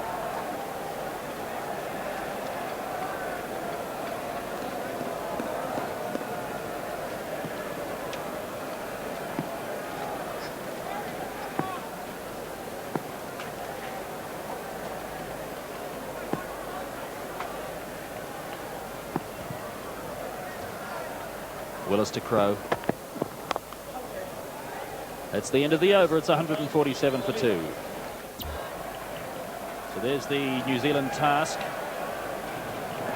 63 runs required, 15 overs left, but their run rate for the last 5 overs very impressive at 8.4. They just need 4.2 from here on in to win the match, and Norman Cowans is going to bowl. 7 overs he's delivered so far for 42 runs. One more to Jeffrey Howarth. New Zealand captain moves to 57. That's his first run for a while. New Zealand go to 148 for 2. For what it's worth, this is a new third wicket partnership record for one-day internationals between New Zealand and England. For New Zealand. And what's more, that New Zealanders have only lost 2 wickets. They've got 8 wickets in hand. And that's a very, very big advantage at this stage. Cowans to Crow. The back foot this time, and he's punching it out to the sweeper on the cover boundary. Ian Botham is the fieldsman, and Martin Crow with the single goes to 65. New Zealand to 149. That was a nice shot by Martin Crow, going on the back foot, making full use of his height and then punching it. It only gave him 1 run, but technically a good stroke.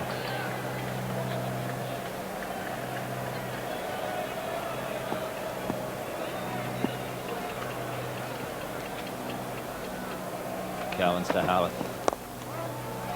Closing the face and turning the ball wide of David Gower at mid-wicket, so Alan Lamb has to come in from deep on the mid-wicket fence, and they're able to go through for 2 runs comfortably. Jeff Howarth to 59, and New Zealand to 151 for 2.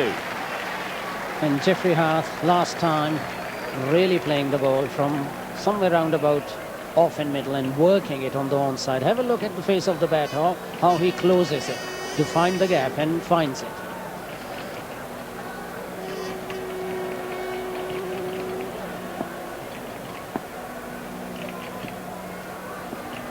Cowans to Howarth.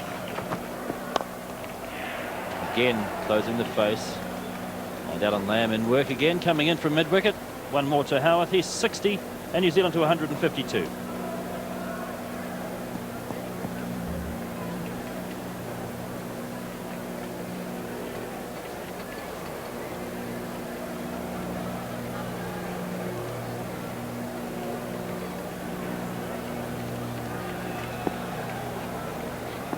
New Zealand need 210 to win.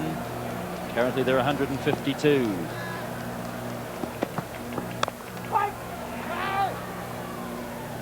No run on this occasion, and that makes a change from the last few overs, where the runs have been coming thick and fast.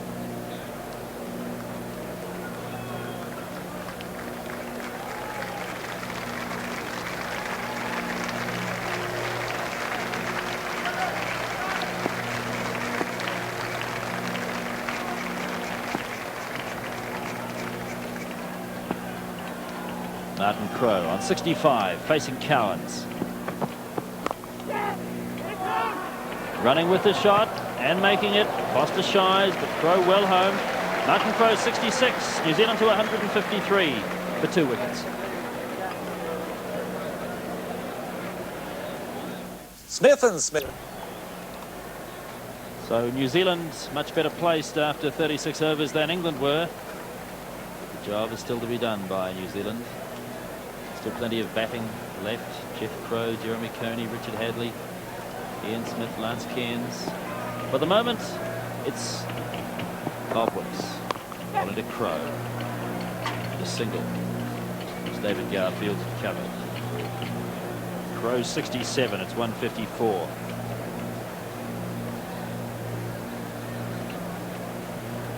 It's the man, the England captain, who's got few problems. His present bowling spell is a very important one. He's not only got to check the run rate, he has also got to take a wicket or two. He knows that if he doesn't succeed now, the game is going to be taken away from him.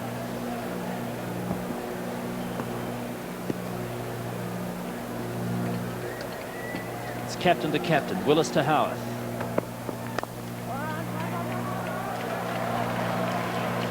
Very easy single.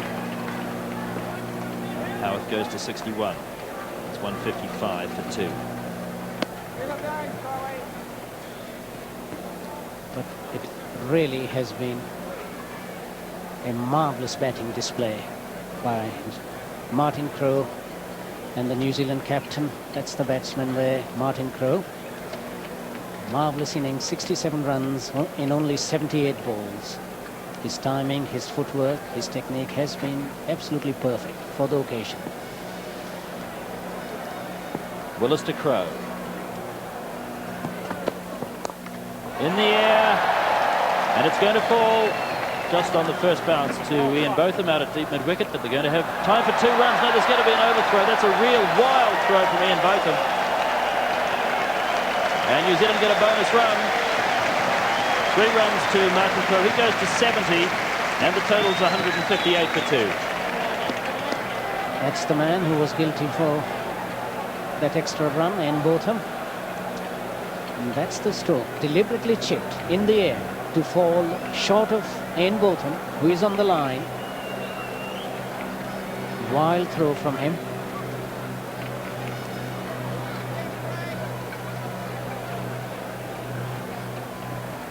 Jeff Howarth on 61 is facing Willis.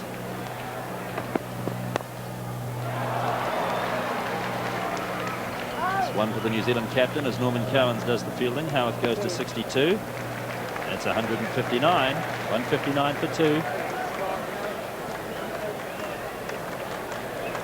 What a great partnership these two players have put on for New Zealand. One of the great features of it is the fact that they're hitting so many balls in front of the wicket, the full blade of the bat. It's not a succession of dabs and cuts and leg glances. They're full-blooded drives galore in this partnership. Delightful to watch. 159 for 2 as Willis bowls to Crowe.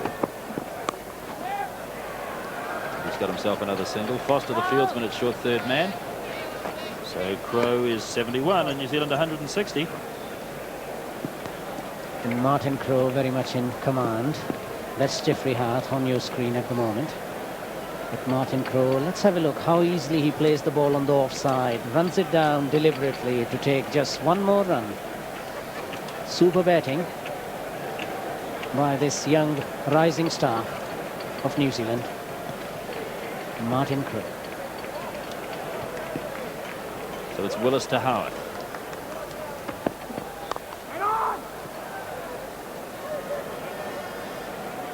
End of the over, it's 160 for 2. And it looks like they're going to take a break for drinks. We'll return to Eden Park very shortly. A very interesting bowling change has been made by Bob Willis. He hasn't gone for Mike Gatting, the little medium-paced swing bowler. Instead, he's gone to Chris Smith, the off-spinner. He's going to bowl around the wicket to Martin Crowe, who's 71.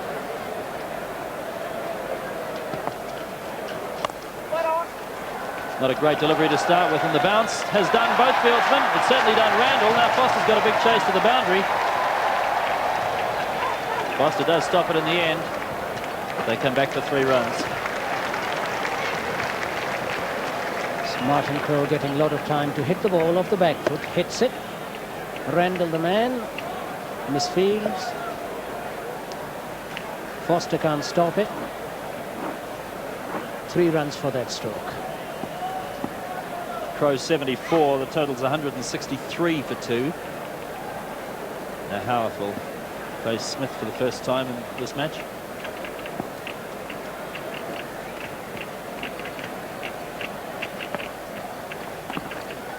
And that one did turn, and Jeff Howarth was trying to dab that down through the vacant slip area.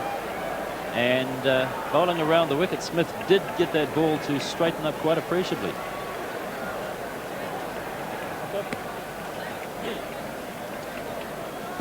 163 for 2.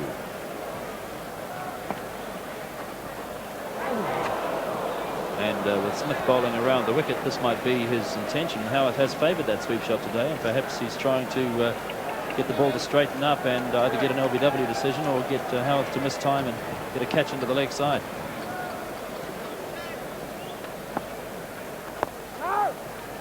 Okay. 163 for 2.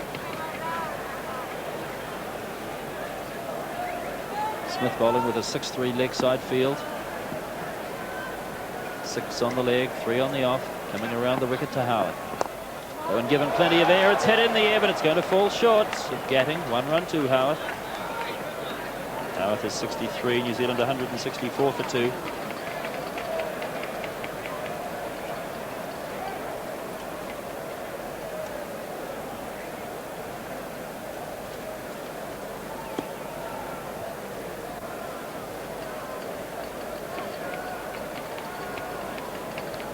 New Zealand need 210. Smith to Crowe. It's punched, and Randall again doesn't field it cleanly, but the ball was really travelling. There's 1 run to Martin Crowe. He's 75, and New Zealand's 165 for 2. So New Zealand certainly well ahead of what England was doing after 38 overs. There are 12 overs left in the innings. New Zealand have to get through to 210 to win the match. Martin Crowe is on 75, and the interesting thing about his innings is that so far it's only contained 7 boundaries. In other words, he's worked the ball for 1s and 2s an awful lot.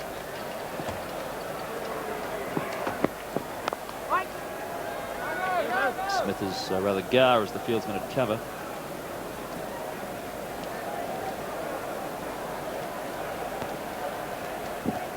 Yes, England under pressure very much at the moment.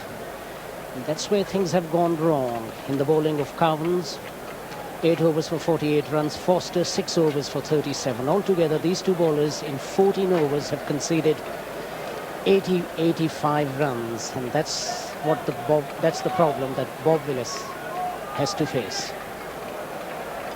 It's Willis to Crowe.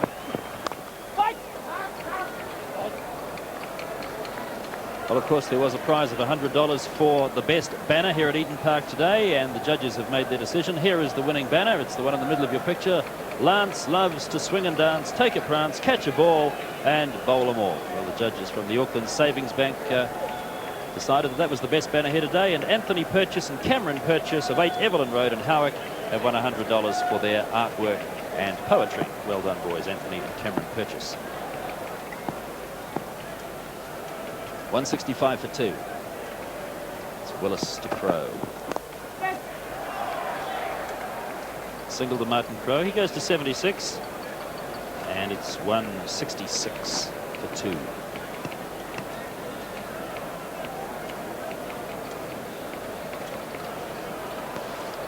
The batting has been really of top quality by Martin Crowe and Jeffrey Hart. They deserve all the credit for putting New Zealand in this very strong position in this match. Great stroke play, good drive, square cuts, and back foot punches. Jeffrey Howard, as you heard, not very impressed with his efforts on that occasion. That ball kept pretty low as it went through. 166 for 2. He's trying to sort of half cut that ball. The ball kept low, and Jeffrey Hart really never got towards the ball, stood there and tried to half cut it. The ball kept low and did him. Only 6 boundaries in the 63 runs of Jeffrey Howard. So it indicates that these two have done an awful lot of running between the wickets. Willis to Howard. There's a leg by. Trot through for that quite comfortably. The extra takes New Zealand to 167. Just by way of comparison, incidentally, Martin Crowe, who at the moment has only hit 7 boundaries in his 76, hit 19 in his century at Wellington in the first test a month ago. Quite a contrast. But today he has worked the ball into the gaps well and accumulated runs, kept the scoring ticking over. And that's what one-day cricket is all about, to keep the momentum going. Look at that A strike rate of 89.41 from 85 balls placed, 76 runs scored. It's in the air. That's going to be boundary number 8. First bounce over the rope for 4 runs. And Martin Crowe moves to 80. New Zealand to 171 for 2. That's the shot. Not a great deal of backlift there, but a lot of power going into the shot, lifting it over the top and getting 4 runs. Martin Crowe absolutely in perfect form here today.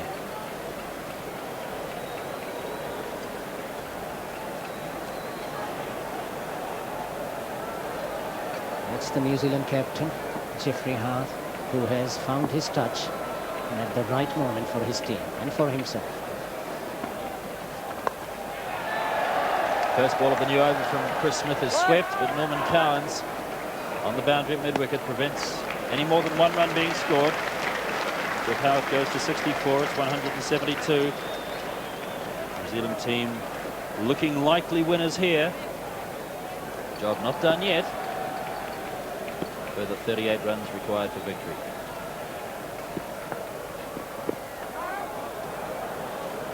This is over number 40. And they've got 8 wickets left.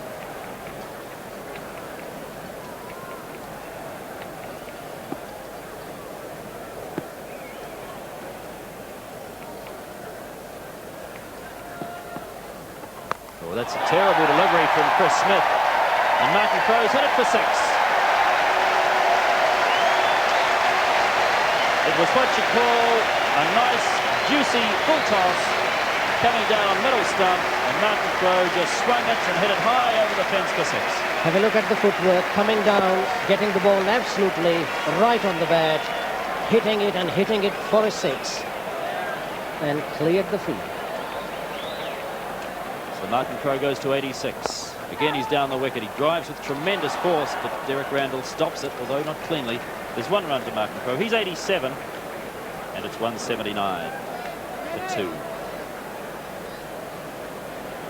Very good morale-boosting performance by the New Zealand batsman.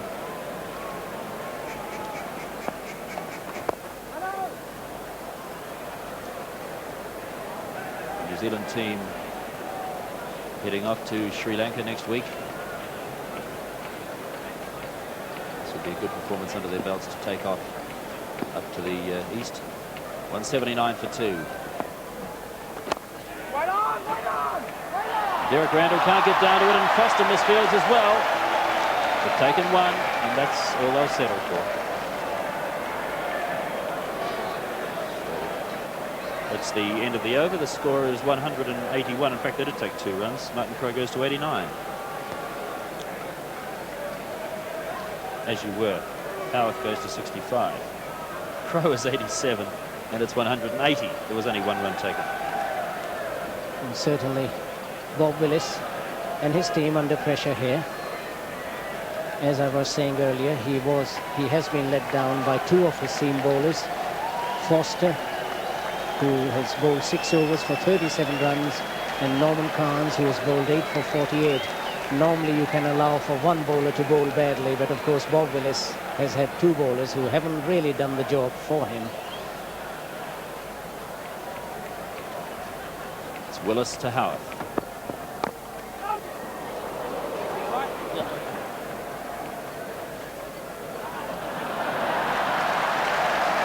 Nice little byplay there between the 2 captains. It's good to see that even at the end of this fairly lengthy series, these 2 sides are still on good terms with each other. Just look at this little incident again. Howarth going to hit it through the offside, just chopping it down, mistiming the shot. And then getting permission to pick up the ball and give it back to Bob Willis. Mr. Willis then decides that there will be a run out. Jeff Howarth heads off to the pavilion. A nice little piece of theatre. And this time it's for real. Howarth's got a single. He goes to 66. It's 181 for 2. And now coming in for the next half an hour, John Morrison and Warren Stott. Thank you, Peter. We're certainly New Zealand dominating here at the moment. Martin Crowe batting superbly, 87. Jeff Howarth 166. And Bob Willis wondering what he can do next.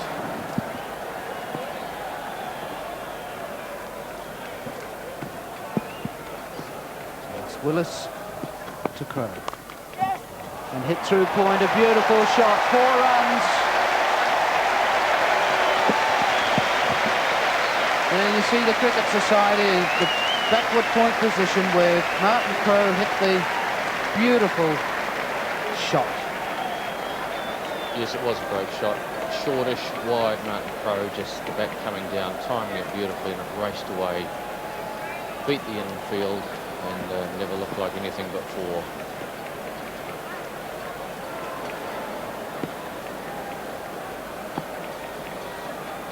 So it's Willis to Crowe. Hits that firmly into the onside, will take a comfortable single. Mike getting the fielder. Yes, we just have another look at that fine shot through the offside by Martin Crowe. He really did time it superbly, and the fieldsman had no chance. He raced over the boundary rope.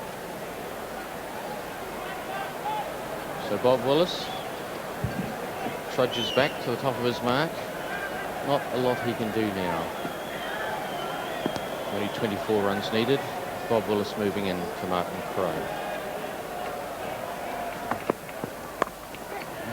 Houth just clipping it backward of point. Neil Foster comes around the field. 1 more run to Houth, takes him to 67, and the score to 187.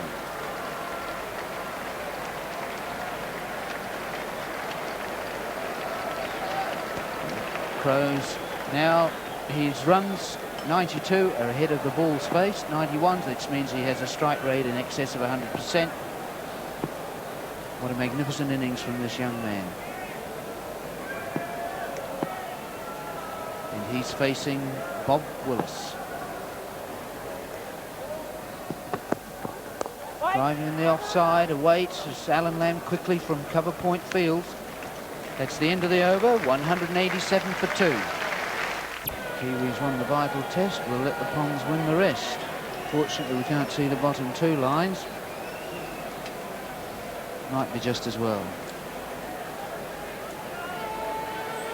Chris Smith, he's bowled 2 overs, conceded 14 runs. He's still in the attack, and he's bowling to Houth. Houth hitting it high in the air over mid-wicket. It's 4 more runs. Moves Houth on to 71. Good shot by Jeff Houth. He just waited for this ball to come on to him a bit, and swung around with the spin, and away it went for 4. Just heaving it over mid-wicket. Smith again. Flatter. Houth is able to run it off down to Botham at backward square. Not a great return, but he's trying to get it in the air quickly. Moves Houth to 72. New Zealand to 192. And we're in the 42nd over. Crowe's on 92, he's on strike. That's well flighted. Hits it firmly into the offside. Foster will field at mid-off. Moves Crowe to 93. And New Zealand to 193.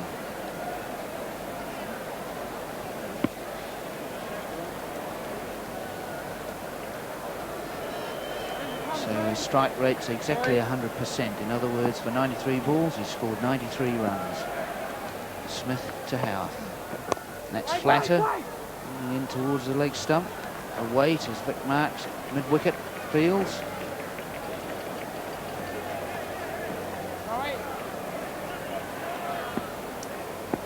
Houth on 72.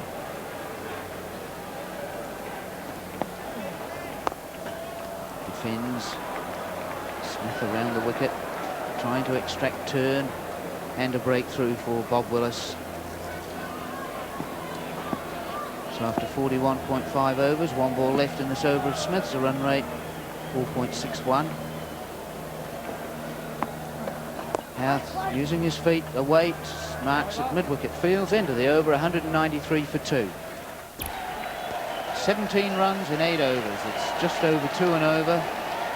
And that surely John Morrison is a coasting job now. Oh yes, I think the die is well cast here, and there's nothing really that England can do, and New Zealand can savour the moment, as it were, and coasting through to this win. I know many predictions have been made in cricket before and come wrong, but they've gone wrong, but I can't imagine it happening here. That stand fully booked out, as it were, by the golden oldies. Many teams here. Warren Stott knows all about the numbers and the success of that's gone pretty well, hasn't it, Warren? Absolutely magnificent, and it really has climaxed today with a wonderful one-day game, and of course is the banquet tonight with Mike Parkinson, the guest speaker. It's Botham wide down the leg side, and Bob Taylor quickly across. And is this the last card that Bob Willis can play? Yes, I was going to say it mightn't be a very good one, but that's not really fair on Ian Botham, because he's got a hopeless task at this stage.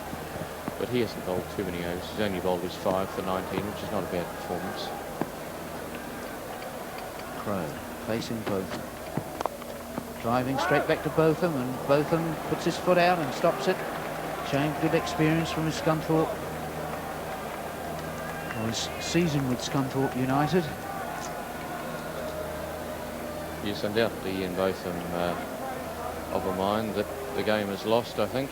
Not really running in with a great deal of vitality, but good relations between these two sides throughout the series.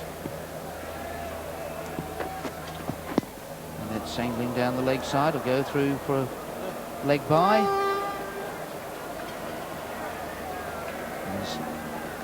Moves the New Zealand score to 194.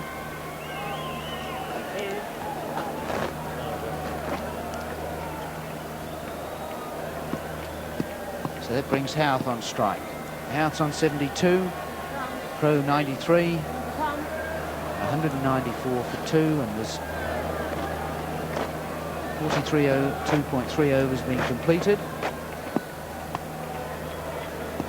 Houth facing Botham. Digs that one out. Good ball from Botham. Just angling in towards the off stump.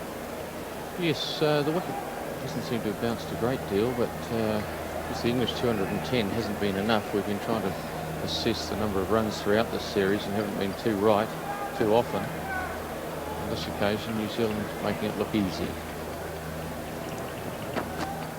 And that's a loud appeal as Houth is actually given out by umpire Kinsella, LBW to Botham for 72. And the New Zealand wicket has fallen at 194. Well, a great innings by Jeff Houth. He's really ensured a victory here today unless something disastrous happens. But let's have a look at the decision. Well, I suppose it had a chance of going down leg, but I think it was probably fair enough under the circumstances. Jeff Houth trying to whip it away through the leg side, coming across in front of his stumps a little. But a great innings by Jeff Houth. And he's carried New Zealand into an extremely strong position, 194 for 2. And the crowd chanting for Cairns at the moment. We haven't seen any sign of the next batsman. It'll be interesting to see who it is at this stage, with only a few runs needed, 16 for victory. Players holding us in suspense at the moment as we wait for somebody to emerge.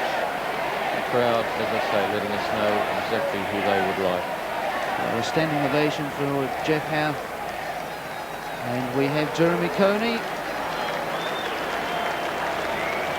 Probably the crowd being a little bit unfair with those boos and catcalls to Jeremy Coney. Yes, New Zealand want to win this, don't they, John? Yes, I don't think they were directed at Coney, really. I think that they just wanted to see Cairns, and Coney came out. The other thing, of course, is that Martin Crow's on 93 and 7 runs for victory. If Cairns came in and slogged 2 sixes, it would deprive him of the opportunity of 100, so that maybe that came into the thinking. But the job is to win the game, and Jeremy Coney is capable of carrying New Zealand through to that, I'm sure. Not an easy task to come in right after a long partnership with only a few runs needed. You're on a hiding to nothing to some degree. Right, but it is significant that he's come in ahead of Jeff Crow. Certainly, I think that probably as they the time went on, they looked more to Coney than Jeff Crow. So Coney's on strike facing Botham. Defensively back to Botham. That's the end of the over. 194 for 3. Norman Cowns has been brought back into the attack. Coney, the new batsman, he's yet to score. And of course the 2 points of interest. New Zealand 194 for 3. Look as though they're cruising to victory. Martin Crowe on 93.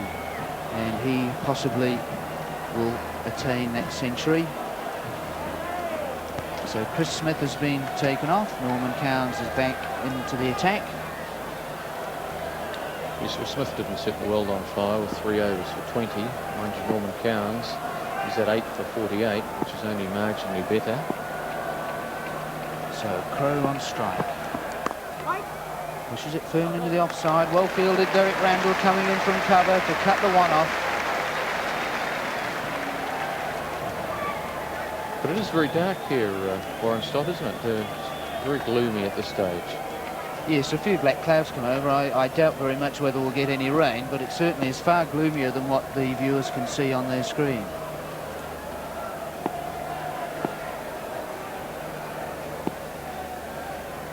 So Cowns to Crowe. It's in the air. It's over the mid-wicket area, and it's 4 more. 97 to Martin Crowe.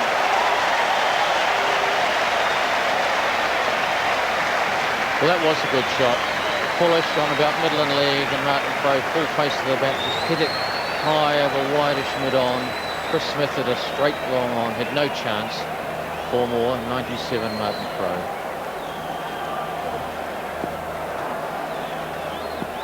97 as Cowns moves into bowl to Martin Crowe. And he cuts that into the offside. There's a sweeper out there, Ian Botham. They'll get one. They won't run to Botham's arm. It takes Crowe to 98 and the New Zealand score to 199. Wonderful batting by Martin Crowe. He really has played some superb shots. Controlled the ball well, lofted it well into the gaps. And we saw him get the 100, of course, earlier on in the Test series. And there's no doubt that he's arrived, as it were, on the international scene. And I've no doubt will be around fairly conspicuously for quite some years to come. So Coney's on strike. Cowns moving into bowl. Lets it go outside the off stump. We haven't seen a lot of that happen today. No, certainly the New Zealanders have put back to ball today. They haven't let any wide deliveries pass harmlessly. And Jeremy Coney, of course, as we mentioned a moment ago, having to come in at rather a difficult stage with only 11 runs required for victory, sitting in the stand for a while. He'll be quite happy to watch Martin Crowe get the runs, I would imagine. So Cowns moving into bowl. Defensively in the offside. Randall the fielder at cover. Yes, Coney, obviously the 2 jobs in hand are to make sure that no further wickets fall, get the score through to 210, and see that Martin Crowe gets enough of the strike to complete his century. So 11 runs needed off 6.1 overs. Cowns to Coney. Wide outside the off stump, and umpire George Morris signals a wide. And that's the New Zealand 200.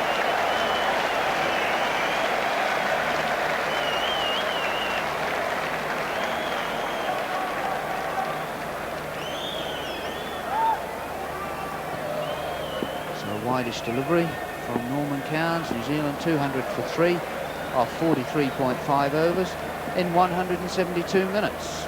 So faster than a run a minute. Cowns bowls to Coney. Again defensively back up the wicket. That's the end of the over. 200 for 3. 98 off 99 balls. A magnificent innings from Martin Crowe. And everybody in this ground will be hoping that he will get those 2 runs to complete the century. He's facing Ian Botham. a bit of back and pad. He's trying to work it in the onside, but it squeezes out into the offside. It's Chris Smith, the fielder. Still plenty of gaps for Martin Crowe to push it into, John. He doesn't have to really take risks, does he? No, he can really collect this 100 because he only needs 2 runs, 10 runs required for victory, so he can collect it really.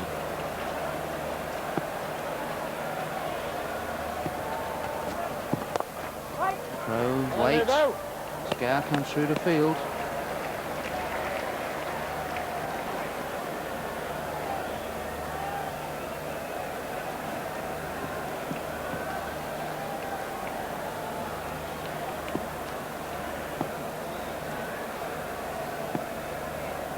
Botham to Crowe.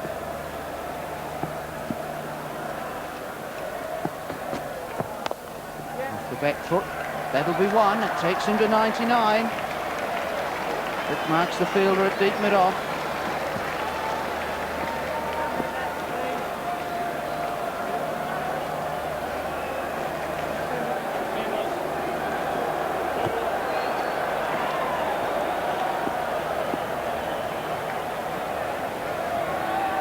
So Kearney's on strike, facing Ian Botham.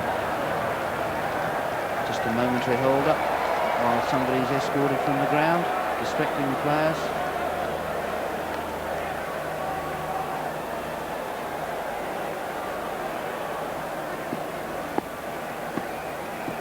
So everything pointing towards Crowe's 100 as Botham bowls to Coney. It's wide outside the off stump, and umpire Kinsella signals are wide. Takes the score to 202.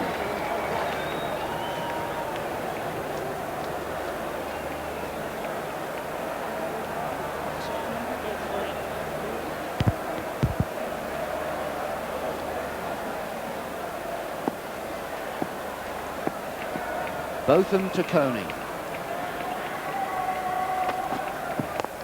Coney driving into the onside, getting at mid-wicket the fielder. Tension building. Yes, it's sort of quietened down for a moment. A few distractions around the crowd. A couple of scraps up on the bank. Police stepping in and doing their best. Botham to Coney. That's a full toss, clipped away into the leg side. Derek Randall's chasing it. They've taken 1. They'll take 2. That's Coney off the mark. And New Zealand moved to 204. Some good fielding from Derek Randall.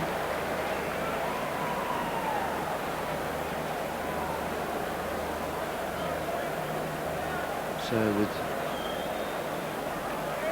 1 delivery to come. Expectation that Coney perhaps will play it defensively to give Crowe the strike.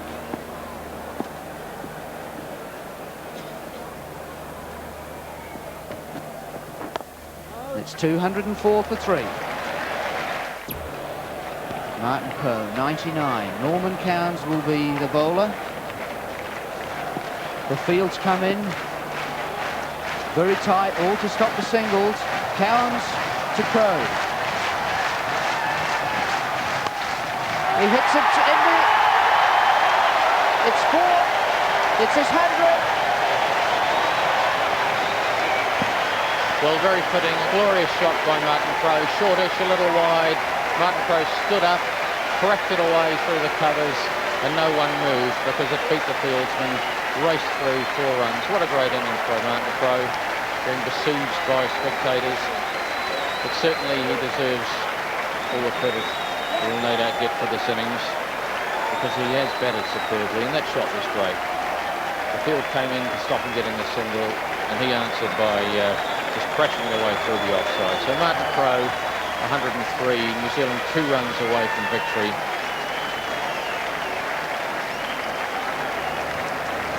What a magnificent day for Martin Crowe and for the Auckland crowd. 100% strike rate, 103 off 103 balls. People being escorted from the field now, that's just a hold-up. And New Zealand, 2 runs to win.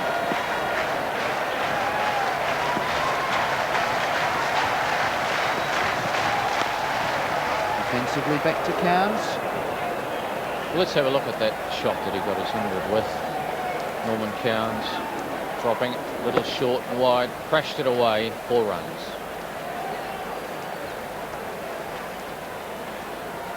The crowd now clapping as Cowns runs into bowl. There's only 2 runs required, and it would be very fitting if Martin Crowe could actually score them himself. What a magnificent day this has been. What a magnificent game of cricket.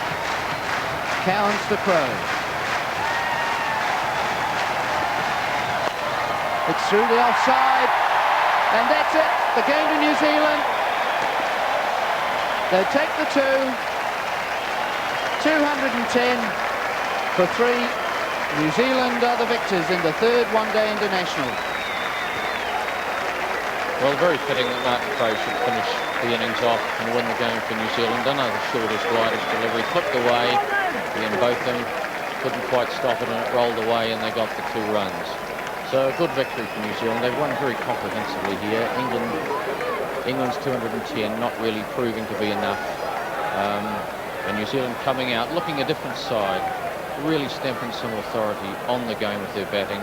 Jeff Howarth and Martin Crowe, of course, the dominant ones. Martin Crowe particularly with that brilliant 100. So we see the New Zealand scoreboard. A magnificent 105 from Martin Crowe. Let's not forget Jeff Howarth's contribution, 72.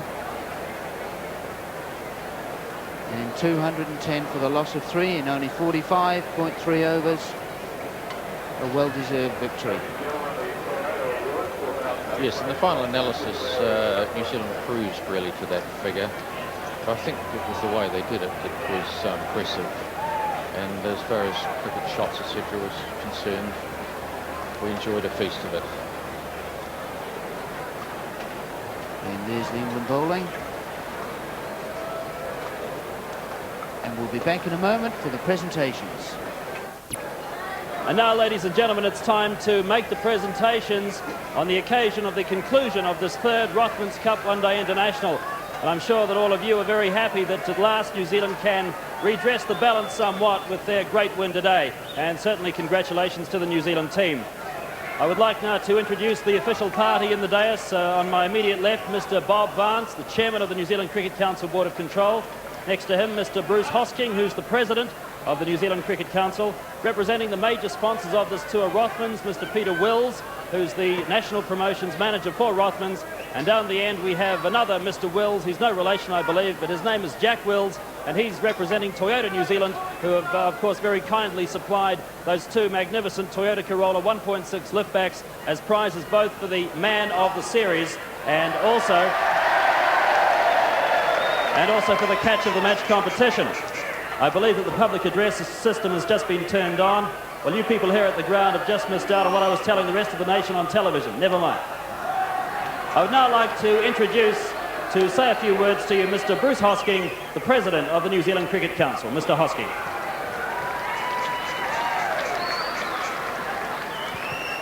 Thank you very much. First and foremost, of course, I'd like to congratulate Jeff Howarth and the New Zealand team on a wonderful win today.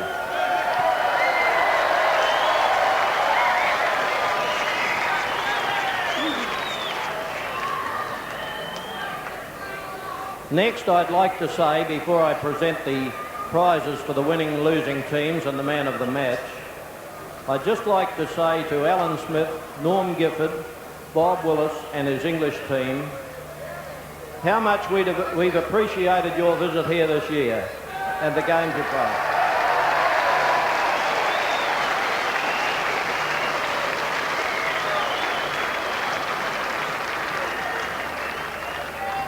Congratulations to you, Bob, on winning the one-day series. Thank you for the manner in which you've played the game. There have been no more popular tourists in New Zealand in my memory, and it's been a real thrill to have you.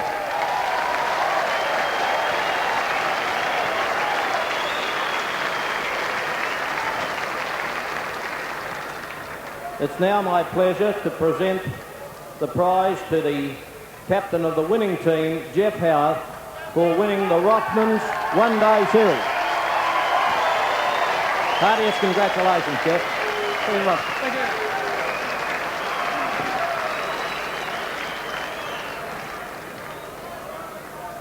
To the captain of the losing team, but the winner of the one-day series, Bob Willis. Congratulations. Thank you. Yeah. Now my pleasure to announce the winner of the man of the match for today's game, and that, of course, Martin Crowe.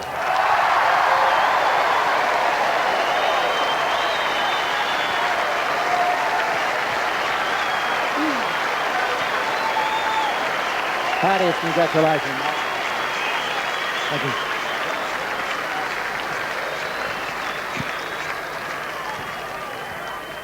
Thank you very much, Mr. Hosking. In just a few moments, Mr. Robert Vance, who's the chairman of the New Zealand Cricket Council Board of Control, will announce the major prize for the entire Rothmans Tour. That's the announcement of the winner of the Man of the Series. But first, I'd just like to have a few words to the major contributors to today's game, in particular the two captains, and of course the man of the match, Martin Crowe. Bob Willis, you're the nearest to me, so perhaps you can be first victim tonight. Congratulations on winning the series. Commiserations on today's game. I guess it was a case of the New Zealand batsmen finding a bit of form at long last. Yes, we didn't get enough runs in the first innings of the match, and don't worry, Bob. We won't drain the eardrums too much. Jeff and Martin played very well indeed, and they're great credit to their country today. Were you happy enough with your score of, what, 209? Did you think that might have been a winning score on that Eden Park wicket? No, I'd liked another 30 runs or so to put them under any pressure at all, but we didn't get any wickets early on, as we did in the other two games, so they paced the innings very well. You had New Zealand at 34 for 2. Were you sort of honing in for the kill at that stage and thinking that perhaps you might have been able to get through the New Zealand batting again? Well, I don't think they were going to play as they did at Wellington again, so they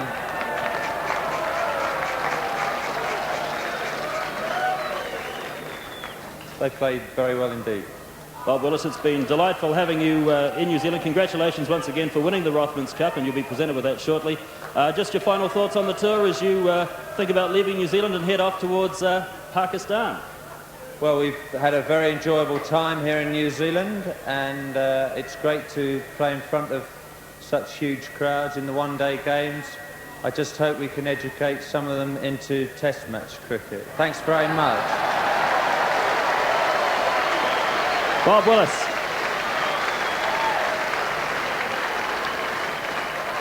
Well batted, sir. Thank you very much. You'd be delighted both with the win and, of course, with your own form. Very much, especially after the last two. We didn't play too well in the last couple of test matches, but this one I think would prove to the 40,000 here and plus the few 100,000 on TV that we can play one-day cricket and we can play it well. 209 was the England score. Were you happy enough as the fielding captain to restrict them to that total? Yeah, I thought at one stage they would be getting around 230, 240, so all credit to our bowlers who bowled particularly well to keep them restricted, and our fielders actually who pulled off 3 very good run-outs and to keep them restricted at 209. I was very happy with that. I suggested to Bob that at 34 for 2, New Zealand was teetering just a little. How did you feel when you were out there, you saw the second wicket fall, Martin Crowe joined you? Did you have visions of Wellington and Christchurch at all or not? No, I tried to put that out of my mind, and it worked quite satisfactorily, and we managed to get up to 180 odd. And but no, we've talked about it a lot the last 2 or 3 days about our game and our play and the way we have played in the past, and we've managed to come around, and it's been a great credit and a great team performance by everyone. So a good way to finish off the visit by the English team. Although you lost the one-day series, you've won today's match, and now you head off. I don't know whether it's on the same plane as the England team on Monday or Tuesday, but you're heading off to Sri Lanka. What are your thoughts as you go into the unknown up there? No, there'd probably be a fight if we went up in the same plane. So the thoughts, well, if we play as well as we have done this series, particularly in the test matches, we're going to have a fine tour. But obviously we've got to adjust to climatic conditions over there very quickly, and hopefully we'll come back with a nice prize as well.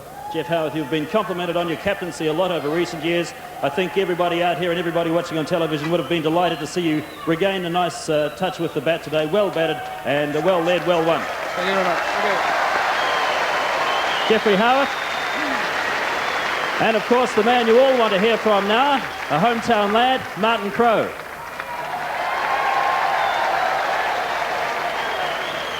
Well, Martin, face the fans. They're all out there. You must be delighted to have achieved what you've achieved today.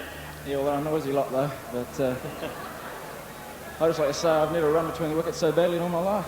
But they certainly don't help. They're a pretty noisy lot. But, you know, I feel pretty good after that. Because, all right, the total of 209, New Zealand 30-odd for 2 when you went out to bat. How did you feel when you went out to join Jeff? Was the wicket such that it was going to be a lot easier to bat on than in Wellington and Christchurch? Not necessarily. I think you just had to play straight as Alan Lamb did today and, you know, wait for the ball to hit and just pace your innings and, you know, 3 and over to start off with and then wait for the bad balls later on. And it worked out pretty well. But as I said, we nearly ran each other out about 10 times. But we got through it and, you know, it was good to see a good win in the end. Compared to your century in the test at Wellington, you didn't hit too many boundaries today. Do you feel a bit physically drained after all the running between the wickets? Yeah, I feel very tired, actually. I thought about changing my shirt, but I thought that would be bad luck, so I stayed with it. Martin Crowe, congratulations on a great century today and on a good series. Have a good trip to Sri Lanka and a good season with Somerset. Thank you. Thank you.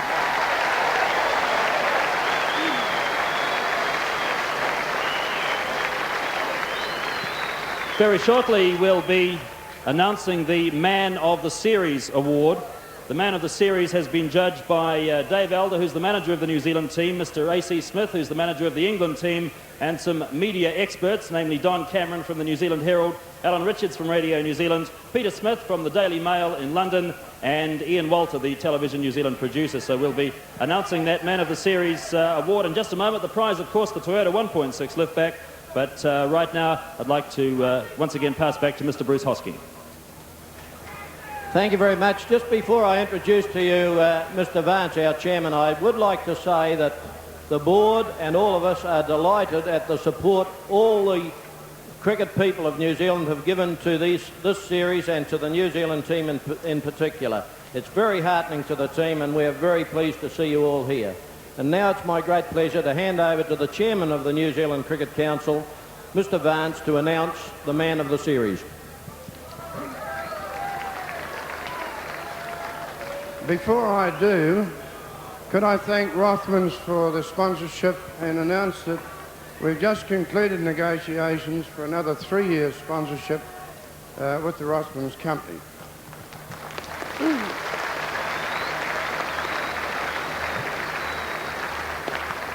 My pleasure to thank Toyota for their magnificent trophy for Man of the Match and announce that it's been won by R.J. Hadley.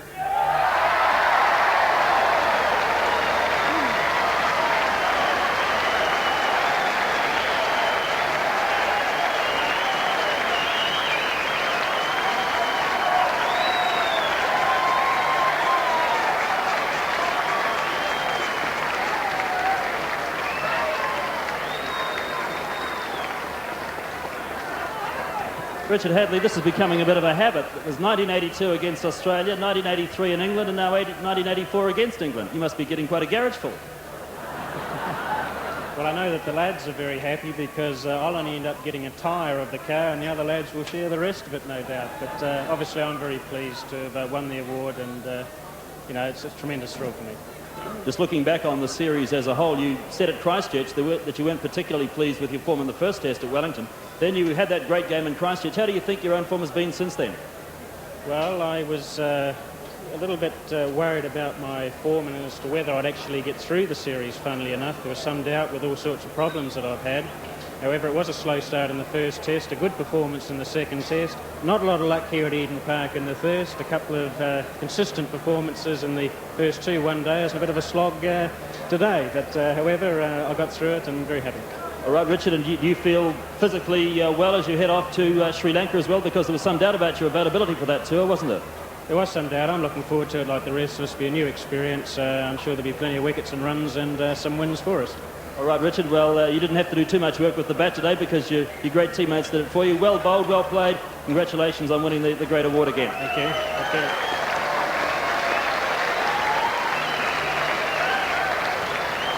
And ladies and gentlemen, there is just one final formality to be concluded tonight as Richard Hadley looks forward to driving away in that great new Toyota 1.6 liftback. And that's to ask Mr. Peter Wills from Rothmans to present the very handsome Rothmans Cup to Bob Willis.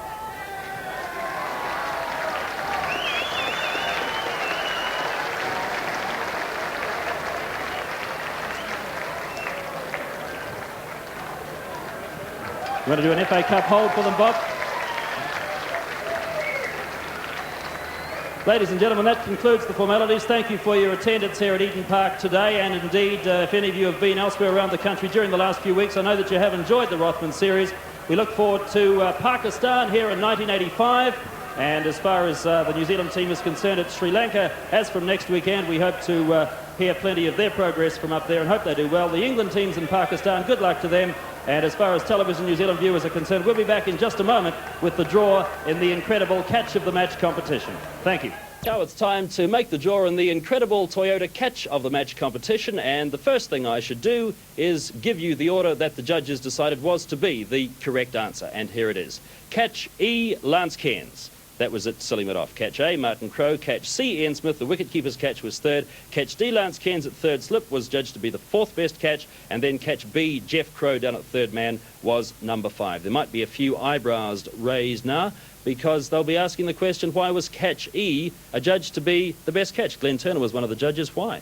Well, it looks simple. The things that are done well, of course, tend to look that way. But Cairns technically was very good in taking this catch because he's very close at silly point. The ball doesn't come off the inside edge onto the pad and just pop up and therefore slow it down. It goes very quickly indeed from the bat. He stays forward on the balls of his feet. He anticipates slightly forward because Gower has prodded ahead of his pad. And he takes it almost behind him. So he didn't wince. He anticipated well, and his reactions were very quick indeed. That's why we gave it, Peter. All right, thank you very much. And now it's time for the official business and time to make the 5 draws for the very good prizes in this Toyota Catch of the Match competition. First prize, of course, is the new 1.6 Toyota Corolla liftback. Second prize, a Data General $10,000 desktop computer, and then 3 third prizes, each of $500 worth of Toyota motor accessories. And I'm delighted now to be able to introduce our special guest drawer for the Catch of the Match competition, former England captain Mike Denness. And Mike, I suppose Eden Park always brings back happy memories for you. You made a big score here in 1975, didn't you? I'm delighted to know you've got a good memory. Yes, I got 180 here, and welcome memories of it. Yes, it's sad in many respects because people probably remember it for something else, which was the Ewan Chatfield incident. But enjoyable, good hospitality, good weather as I remember it. But that's 9 years ago. Right, and you're back this week for the Golden Oldies tournament. Have you enjoyed that? I've now quite easily got into the Golden Oldies situation, and it's been tremendous fun. Games have been played well. The hospitality yet again has been tremendous. Met a lot of good people from all over the world, which is here. Let's hope that it continues.